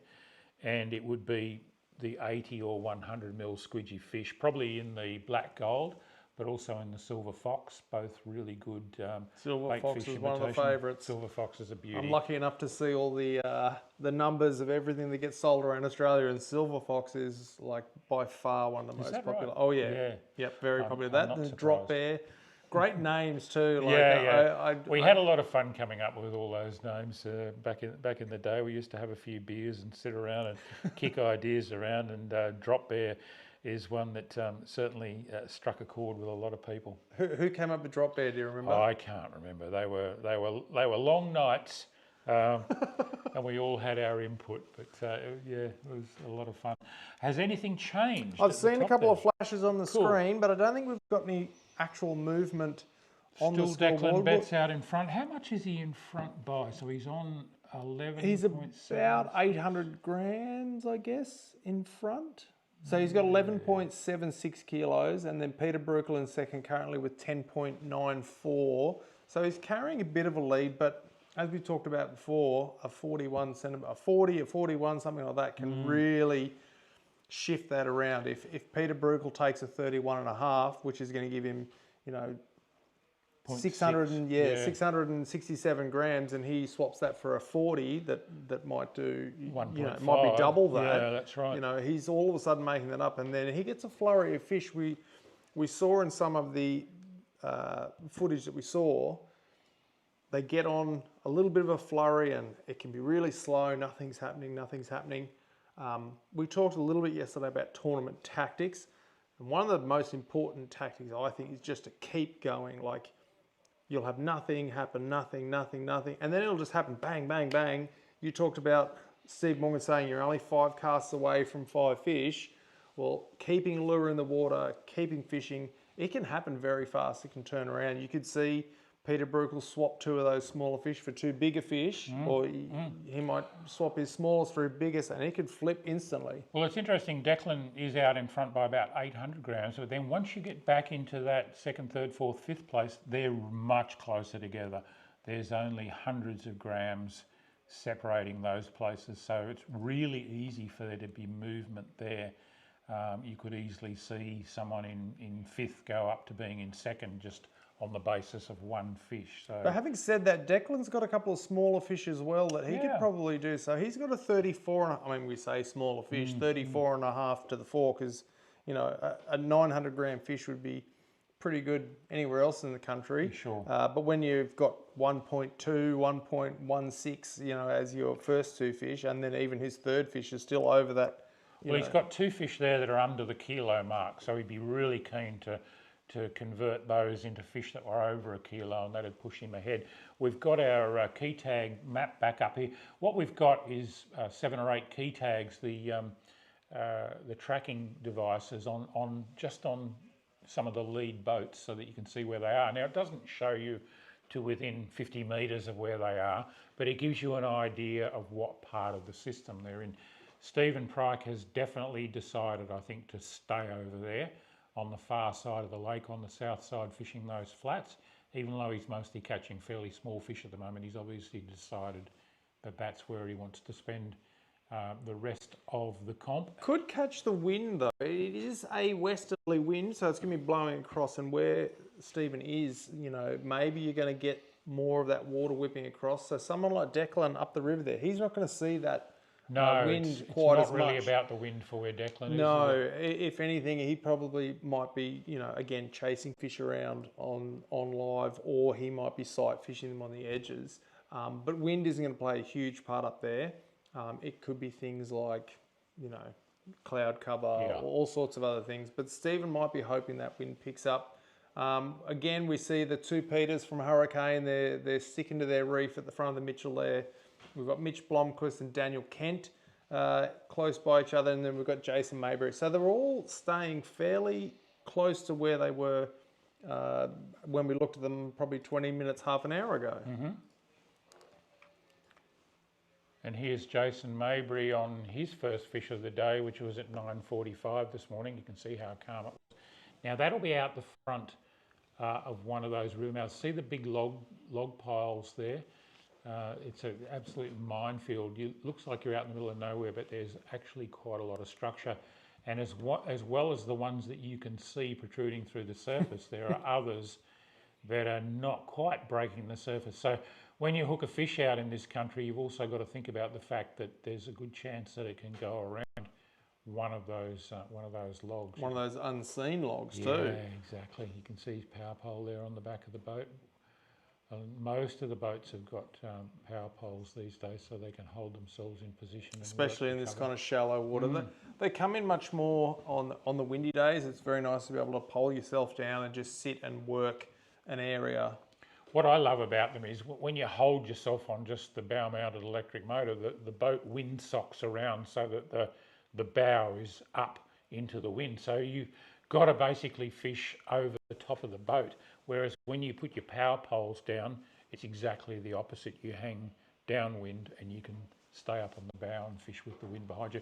Here's Steve Morgan live again from up in the North Arm. It does look a little bit more wind up there, like he's got a bit more of a riffle. It was quite mill pond up there before. And does he own long pants, Steve? I don't know. He's got a very good short line. I've seen yesterday his shorts were a little bit short, and I can see that tan line. Yeah. Spends a lot of time on the water. Well, he's a typical Queenslander, but I thought he might feel the cold down here a bit more, but I haven't seen him out of the shorts. He's usually either in his buck and bass overalls, staying warm and dry, but he'll always peel them off when he's in shorts. Don't think I've ever seen him in shoes though, to tell you the truth. Now oh, here we go. Thank you, Nicole. There's how your power poles work for those people watching that aren't familiar with them or haven't used them. So a lot of the boats have got two, and you can see they're both down. So there's a spike off the end of each of those poles that actually secures to the bottom. And it's just a little hydraulic, you know, press a button, they'll both go down. Having the advantage of having two on the back, so one you will poke down, you will swing a little bit. Some of the boats you'll see will have two. You can actually basically claw yourself down and just keep on a spot exactly, and your boat's not going to swing quite as much. And most of them are good to what sort of depth? About 8 feet through? They come in a couple of different sizes. So I think Steve might have the larger ones on there. So they're probably good for 6, 8 feet maybe. But he's also got drift paddles on there as well. Apparently, he does a lot of the Barra Tour. I believe they're going to finish here onto the grand final in the next couple of days, and then they're shooting up to do the Barra Tour. But he said when it's really windy in the basin while you're barra fishing, they're just basically big paddles that sit off the bottom there. You can put those power poles down, and even though they're not touching the bottom, they'll actually adjust that drift. And I think you can angle them, can't you, so that you can control your drift line. You can do all sorts of amazing things. Interesting that Josh mentioned that the ABT Juggernaut rolls on from here to the actual Brim Grand Final across the next few days. Pre-fish day is tomorrow, and then there are 3 days of fishing in the Grand Final, and they're fishing 2 venues. They're fishing the lower Snowy River at Marlow and also the Bem River. So half the fleet will fish Marlow on one of the days and the other half will fish the Bem River. Then they'll swap over for the second day, and at the end of that second day they'll award the prize to the champion non-boater for the year in the non-boaters grand final, and then the top 15 boaters will go head to head on the last day at on Marlow. The Snowy again. Yeah, so that'll be interesting. Those are quite interesting fisheries. Marlow is a tough fishery, but renowned for producing some absolute thumping big bream. For a long time, my PB bream was out of Marlow, but I could count the bream I've caught at Marlow on one hand. I've caught a lot more estuary perch there than I've caught bream. I don't think I've ever caught an EP there. Yeah, well, Steve was saying that's all switched around now and they catch more bream. I mean, it was such a renowned EP fishery when I first fished it about 20 years ago. We would have caught 15 to 20 EPs for every bream that we caught. And apparently now it's just about the opposite of that. The Bem, on the other hand, has a lot of bream, but is not particularly renowned as a giant bream fishery. There's certainly it used to have a lot of good ones, but no, you're not going to go there and see these. You're not going to see these this 7 level kilo of fish bags. here. I mean, not at all. I think a 5 kilo bag out of the Bem. Yeah, that's a very good pretty bag. Solid bag. Yeah, you'd be very happy, and there is a lot of small fish. We're just going to some vision here of Tom Deere. Has Tom got another? Or this is the same? Oh, this is it back this morning. Oh, this was his one at 850 that really gave him some around all that structure. was one of the longer fights that I think I've seen on a bream. I'll be interested to talk to Tom later and see what tackle he was running, but he's obviously on quite light line, and Josh and I were making bets as to what kind of lure he was on. We reckon it was something carrying small trebles because he nursed that fish quite a bit. But it's a lovely display of the fine balance between being able to pull on them and not pulling too hard, just keeping that really good bend in the rod, gaining line on the fish whenever you possibly can, using your electric motor to hold the boat out away from the structure and even help pull the fish away from the structure. It's amazing. If you don't use the electric on a fish like that, it'll actually pull the bow of the boat around. They can spin the boat and drag you back into the structure and cut your line. That line's only, under that much pressure, that line has only got to touch one of those pylons, especially if it's got any barnacles or mussels or whatever on it. And just about every hard surface, we were talking about that yesterday, weren't we? In the Gippsland Lake seems to be absolutely covered in mussels. We were looking off the side of the dock at the back of the house here, and every flat surface is just covered in mussels. Like, it's no wonder those mussel lures fish so well, especially down in these southern fisheries. Interesting to see Tom's using quite a long rod there, and I'm a big fan of the longer rods these days. Fairly stiff rod too. Like it doesn't look like an ultra light rod. So, you know, maybe it is something he uses to muscle out. But interestingly, at the start of that footage, it actually looked like he might have been fishing the edge, and then it swung out towards what we saw. So maybe he was throwing in the shallows there. I'm not sure. I will be interested to see how that fish came about. We'll probably talk to Tom later on this afternoon. If I just go down today's catches, Mitch Nichols looked like he got a 40, Tom Deere's got a 40, Mark Crompton's also got a 40, so it might not go biggest fish of the day. Daniel got a 42 Kent, there for well, Daniel that's Kent. Daniel Kent from yesterday. Oh, that's from yesterday. He hasn't got any fish, or hasn't updated to have any fish yet today. And then we've got, so 42 by Daniel Kent yesterday. I'm really interested to see if Daniel Kent is just out of service at the moment. We're not seeing his results. But to go from, we're about to go through. We're getting, our data analyst is just telling us that we're about to get a good update here. So we might actually run through. Doesn't look like there's been much movement at the top of the leaderboard there. How many have got 5 now? Go down. It's still only... Oh, there's 8 now that have got there. Oh, no, there's another one with 5 because Tom's got his 5. Yeah, Tom's got 5. Oh, yeah, there's a few more.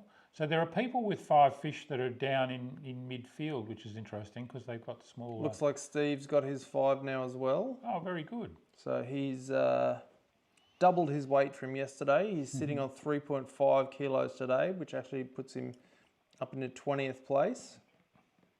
Who else have we got? Anybody with big ones today? Daniel Kent. Daniel Kent. Where's Daniel?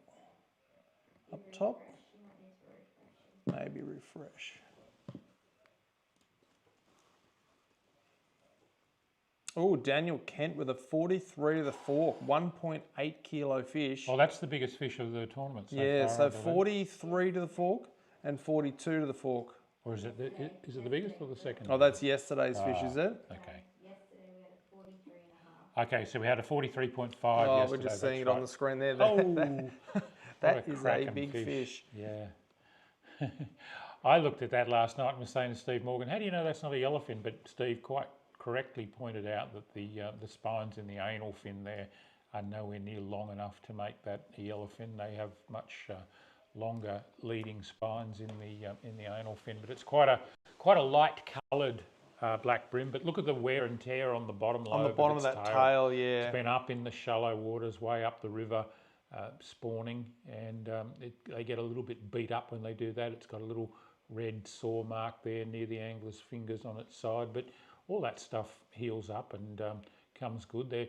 They're tough fish. I mean, that fish is probably 30 years old, so it's done the rounds and avoided a lot of nets for a lot of years. That's one thing that it doesn't have to do anymore, dodge the nets. Josh was talking before about how there seem to be more fish out on the flats now, and I think that's bream are very good at net avoidance and at hook avoidance and generally avoiding being caught.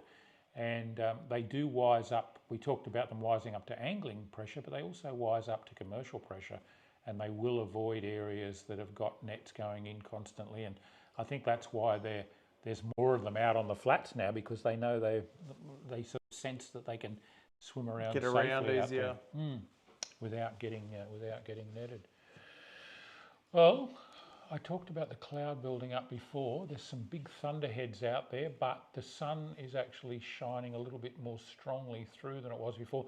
The breeze is definitely kicking in. I can see sailboats out here with quite full sails, and I can see ripple on the water. So that 11 o'clock breeze may have kicked in more like 12 o'clock. Yeah, it was a little late yesterday. I think it's a little late today. Maybe they're basing it on somewhere a little further away, but it is starting to pick up. We do still have 2 hours left in the session. A lot can happen in 2 hours. Sure can. Again, there's a few anglers there who I don't think the results have updated yet. Can you go to those summaries from yesterday when we talked to the anglers and just talk about some of the things, maybe particularly, so what we did was Nicole collated all the feedback that we got from the anglers yesterday, and we've kind of put it under different headings, general moods and conditions. It was a mixed day across the field, with some anglers reported steady action and full bags early, while others described the day as a grind. So you're always going to get a bit of a mix. Wind was definitely the key. Most of the anglers agreed that the fishing improved when the wind picked up slightly, stirring up the shallows and triggering the bite. Calm periods were tough, and that was something we heard across the board. Water clarity and spawning fish, clear water, visible schools were common, but several noted that while the fish were there, getting them to bite was a challenge. And that's what we saw with Steve Morgan, and we're seeing it again today, although he has got his 5, but not the big ones that he wanted. Travel times were a challenge. Some anglers mentioned that long runs and those 5-knot speed zones. Yeah, we talked really about Declan Betts a couple of times now. Yeah. Bite windows and behaviour. That early bite, multiple anglers noted that the best bite came early, between about 9 and 10:30. And again, a little bit of a lesser peak between 10:30 and 11. And then it was a bit of a grind after that.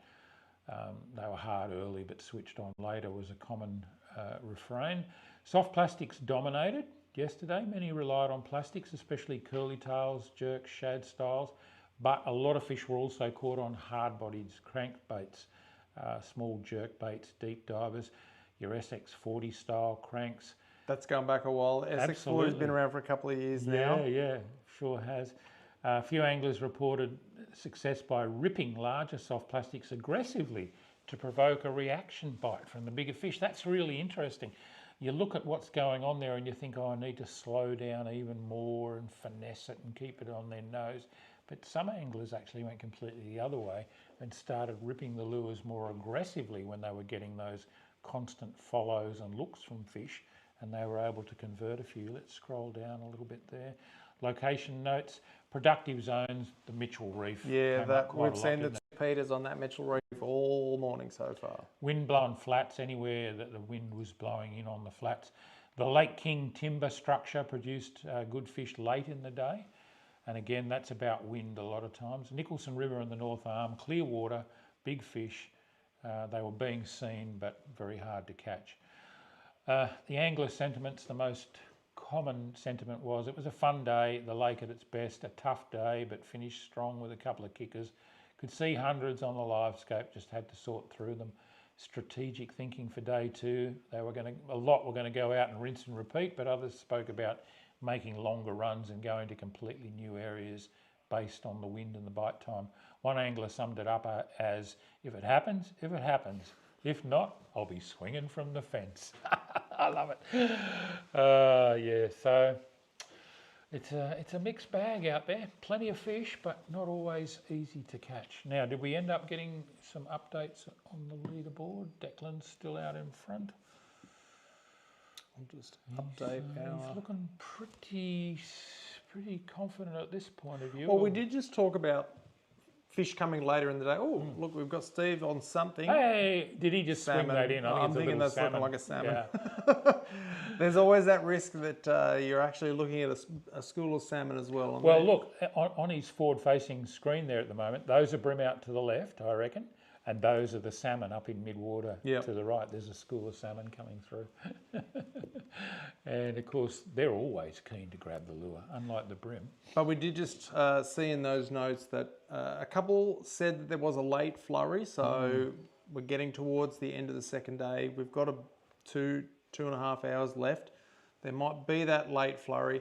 Keep an eye after we're done. There will be updates. They'll be keeping those updates going right up until 2 o'clock. For sure. So we may see movement. Declan has had an upgrade because he had 2 fish that were under the kilo. Yeah, he was 11.6 kilos before, so he's had a 300 gram upgrade. I think he might have got rid of that 34 and a half. I think he was trying to get rid of. Look how close he is to 12 kilos now. And 12 kilos is a phenomenal bag for 10 fish.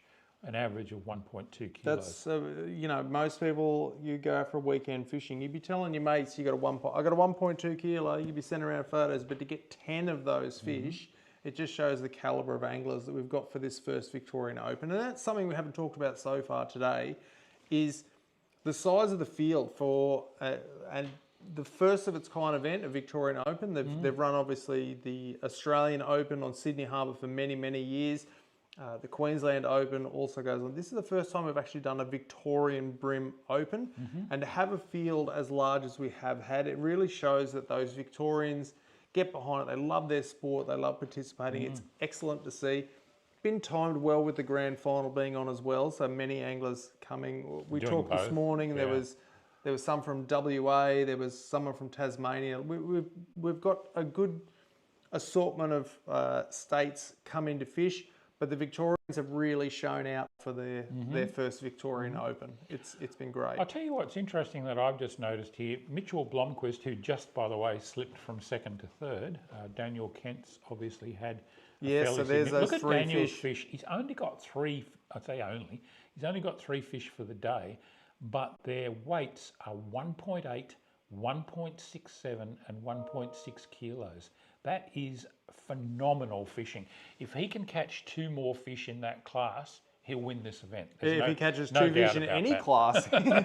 That's 2 right. fish in any class right now, and he's going to jump sitting up there. Sitting on second place with just 8 fish, he desperately needs 2 more fish, and he will most likely win this Shimano BREAM Open. But at the moment, Declan Betts is the man to beat, and he's still... Well, he's only 100 and that's where just grams out 2 in any front. fish. Wow. You catch a couple of 20 centimetre He'd ones. be happy with a 20 centimetre at the moment.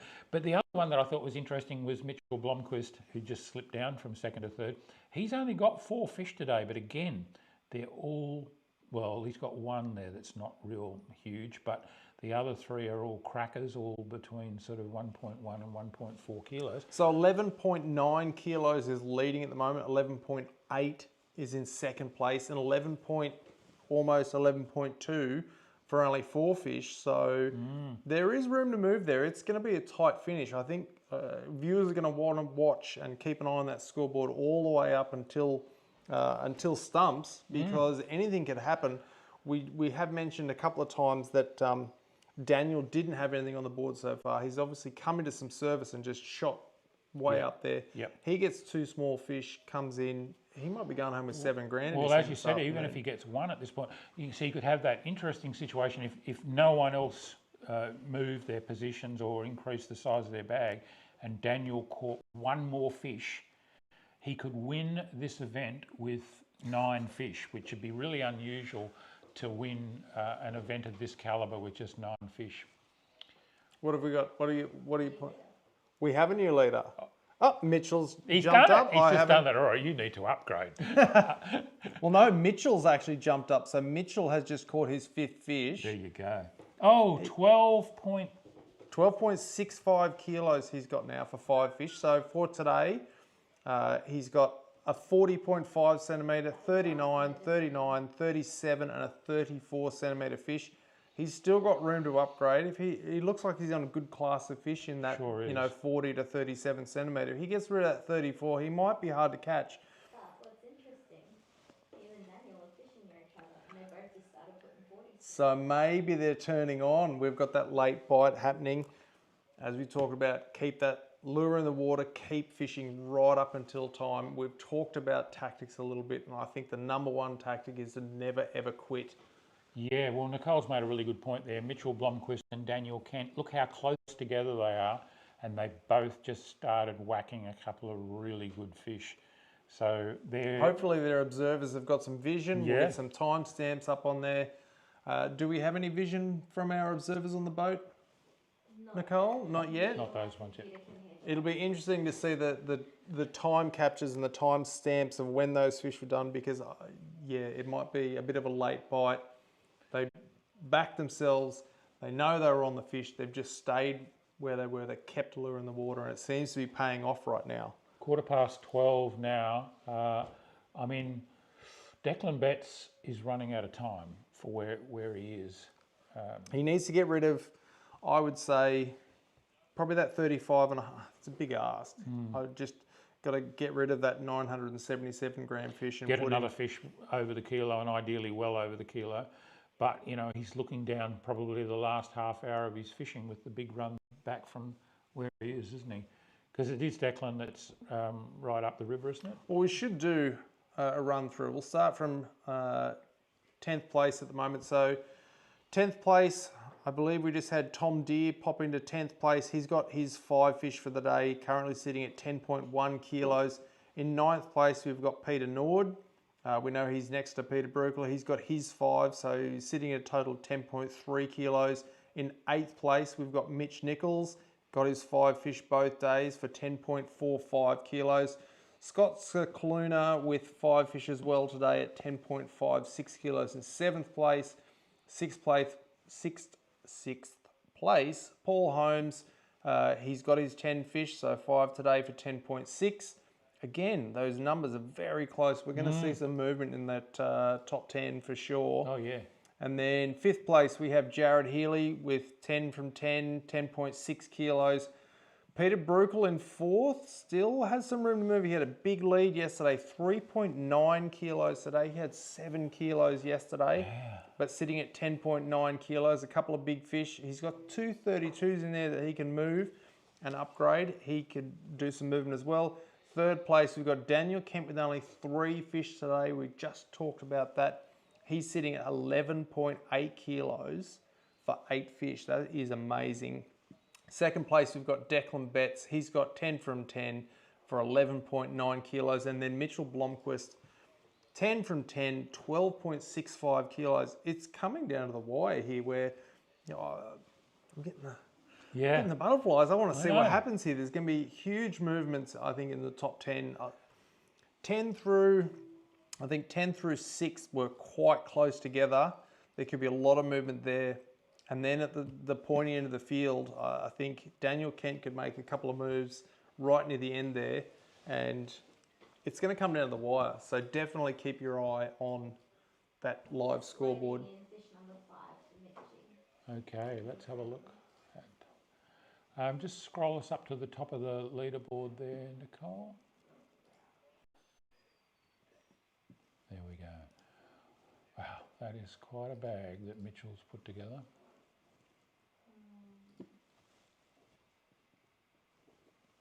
So his today, yeah, very similar. He had 6.5 kilos yesterday and just over 6 kilos today. So it's about consistency, isn't it? Whereas Peter Bruckler had that amazing 7 kilo bag yesterday, and yet he's only been able to manage a 3.9 kilo bag that would win an ABT tournament in about 80% of the venues. I think you could just do that on one day on the Gold Coast and you probably win. Yeah. I'm still looking for Daniel Kent. Here's Mitchell. So we can see him looking down. He's obviously looking through his forward-facing sonar there. Slow rolling something. He might be on the jerk baits, it looks like. He's just slow roll and then he did a bit of a twitch and a pause. Eyes Maybe down on the slow screen rolling. and he's No, on. And we can see he's in Look one at of the those timber. stump fields. Yeah, as you were talking about before, Starlo, there's a lot of structure like that. This is what you can see, what you can't see. He may have seen that on the screen in front of him. He's Not sure slow rolling, whether it's a SX40 type bait or whether he's got a jerk bait on. Hopefully we'll see our observer, you know, get the lure in the frame there. Otherwise we're going to have to give him a good interview afterwards and find out what he's fishing here. But again, looks like he's taking it a little bit easy. Nice soft rod there, you know, good action on that. A lot of times with those treble lures, again, we were talking about, you want a bit of a softer action in that rod. Yeah. Some head shakes. This might be a decent fish. I think it is. You just got that idea in the back of your mind the whole time that you can see those timber piles, but there's other ones that are under the surface, and the fish has only got to find one. Look at it. Oh, that last dive. There's such powerful fish when they get close to the boat on a short length of line. Yeah, they don't like the look of you when they're like, what's this? And that's when hooks pull or straighten, or the little nick that you didn't notice in your leader suddenly lets go. There's not a lot of room for error at this point and on these fish. He's got nice soft hands. He goes with the fish when it runs. Obviously he's got his drag set properly, but you can take the pressure off when the fish makes those big lunges by extending your arms, following the fish down with the rod, just trying to keep pressure on, but not let that pressure spike to the point where something's going to let go, where a hook's going to pull or a line's going to break. And that becomes more and more critical as you get the fish closer to the boat and there's less stretch in the system. Looks like he might be running mono right through. Well, it looks to me like he's running a Stratic FM there.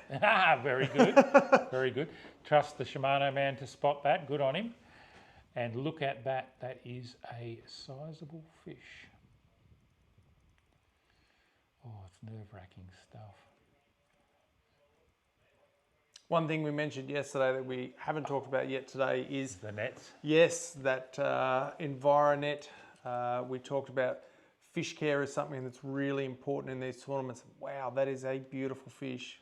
What Lovely is he pulling clean out fish, there? isn't it? Yeah. It's a little hard body. Definitely a hard body. Yeah. I'm guessing by the JML on his back that it probably is an SX40. Could well be. Isn't it great to see him? I mean, SX40s were the go-to hard body 15 years ago. And they're still working And they now. still work really well. Old stuff doesn't stop working. It's just that new stuff comes along and tends to push it off its pedestal in terms of fashion.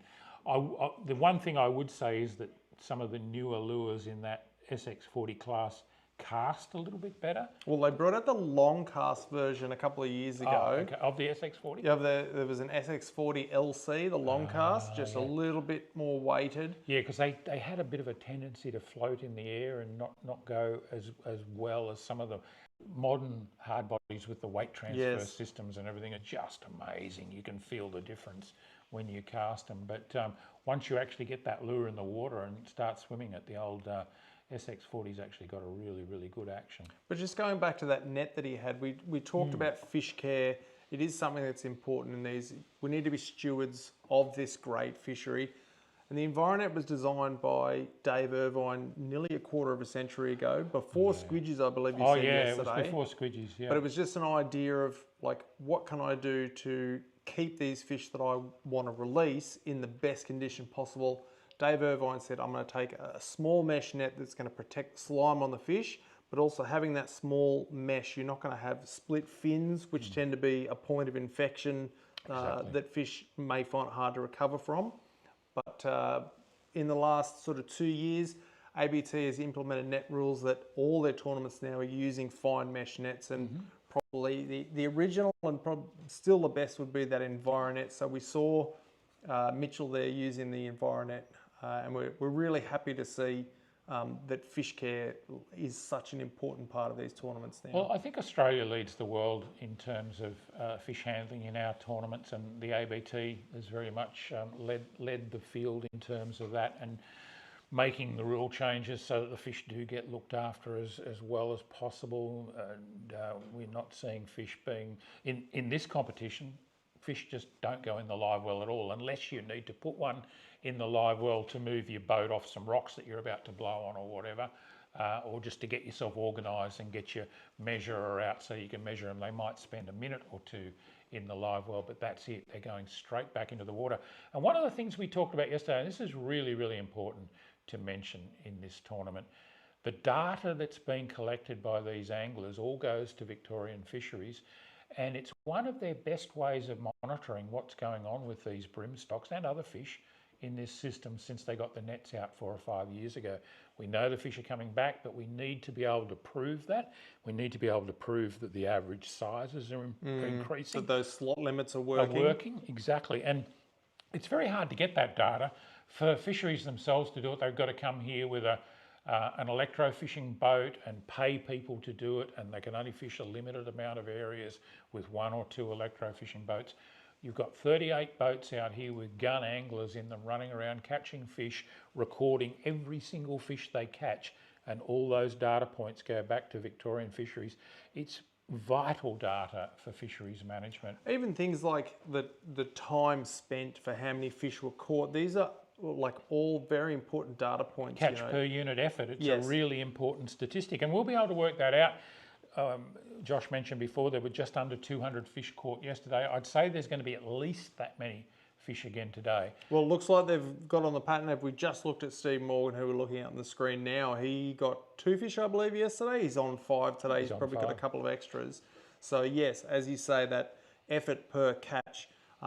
It could well be over 500 fish caught for the 2 days in this tournament, and then we'll be able to divide that by the number of angler hours they fish, and you'll be able to work out a catch per unit effort, which all sounds very cut and dried and very analytical, but it is important, and it's one of the things that lures tourists to a place and that like is this where to spend their money. Fish's true value comes into it. Like Absolutely. Whereas they may have gone into a net before and they're worth a certain Dollars couple of per dollars. kilo, you know, black bream, probably they would have been lucky to get $6, $8, $10 a kilo for them. That fish alive in the waterway could be worth $50 to $100 to and this then get local put back economy. again anyway Exactly. for someone else to do the same thing. So we talk about the data, it is important. It's something that we give fisheries, and then ABT for the past, I would have to say 15, 20 years, has quite often taken surveys of the anglers. Where did you come from? How much did you spend? Accommodation, pub, fuel, you know, pumping money into these small coastal towns that rely on, you know, they're very tourism reliant. Oh yeah. I've got to say, Metung also, for anybody out there who's not in Victoria, who hasn't been to Metung, I'd never even heard of Metung before I came here for an ABT event. Country Victoria is quite beautiful. Cafes, good restaurants. Gorgeous. Like, you can come to somewhere that's not really on the radar. You can catch a bunch of fish. The fishing is excellent. You've got accommodation for your family, beautiful boat ramps.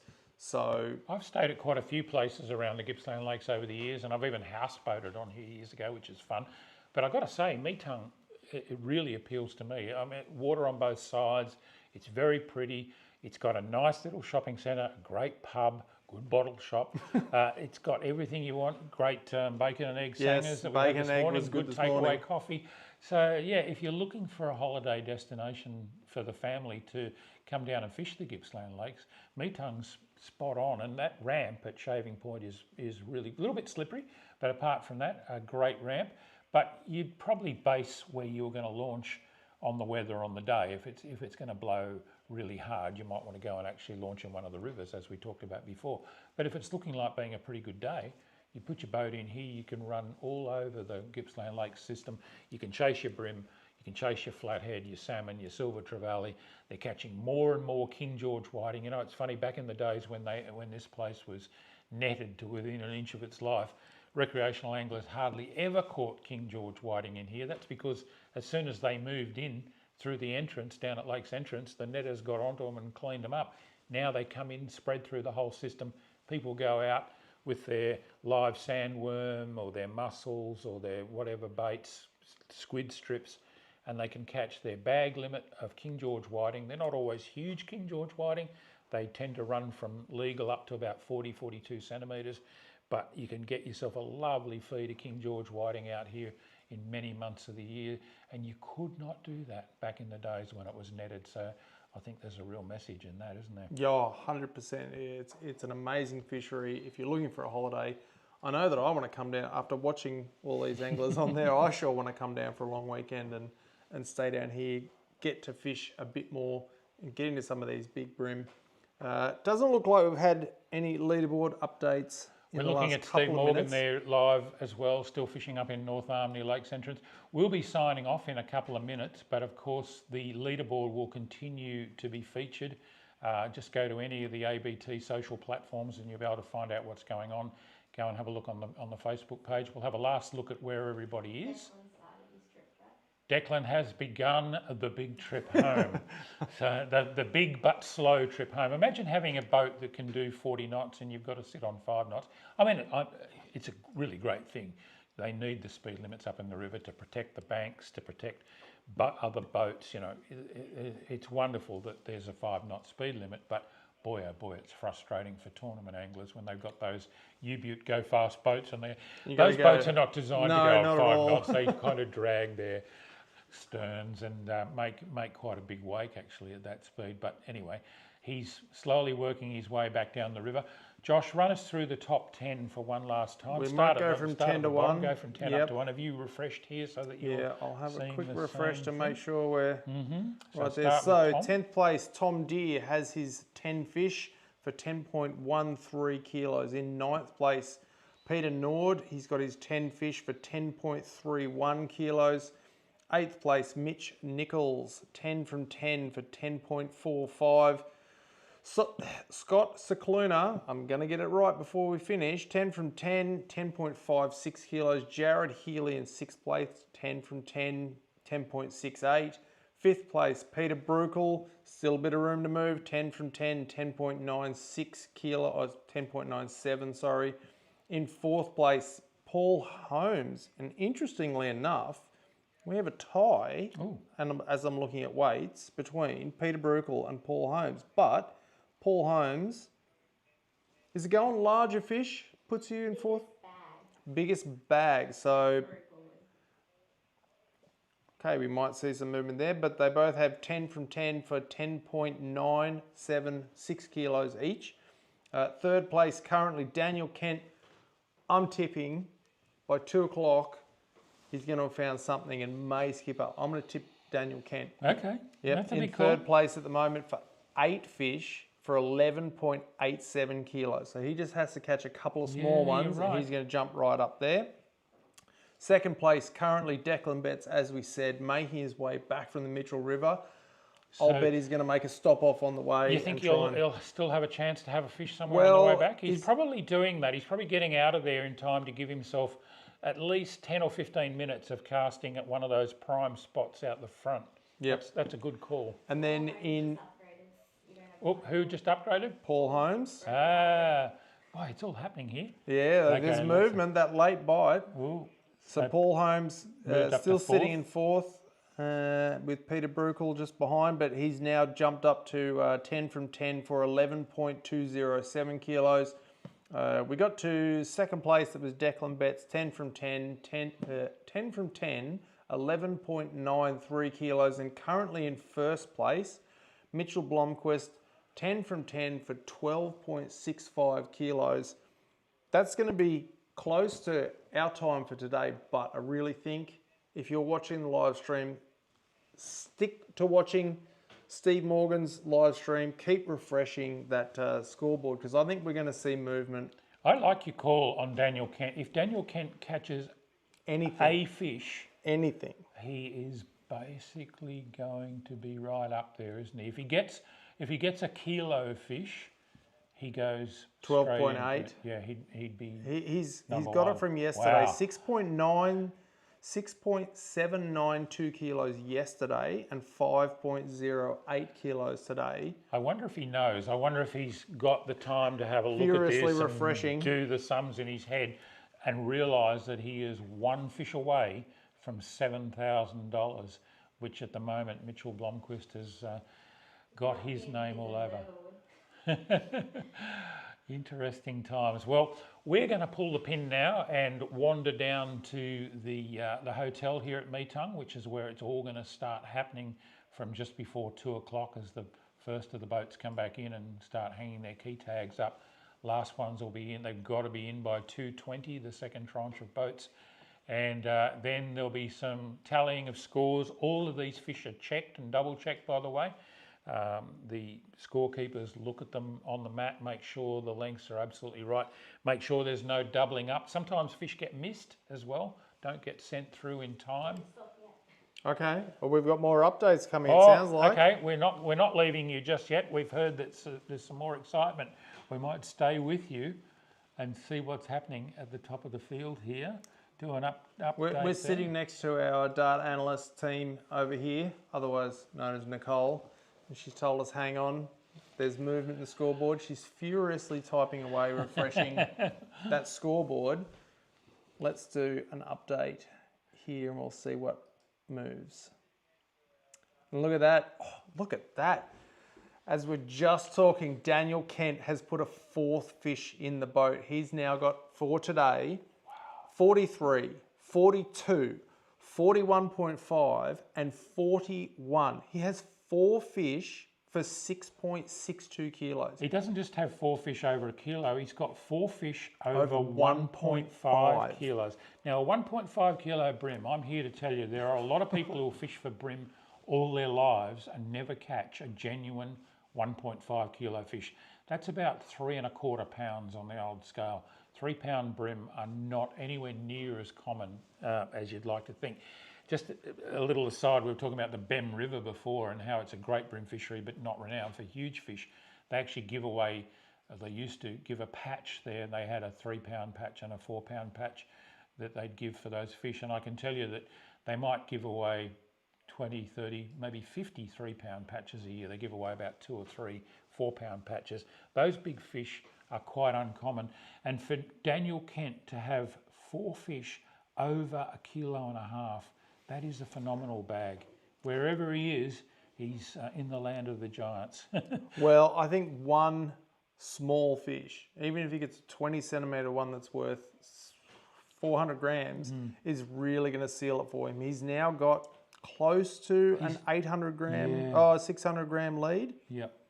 So I think any fish that he puts in his bag now will seal the deal. But it's going to be one of those things, it really is going to come down to the wire. We may have had people not update, maybe they're on them and that haven't updated their app yet, they're out of range. We're going to see, you're going to have to stay tuned.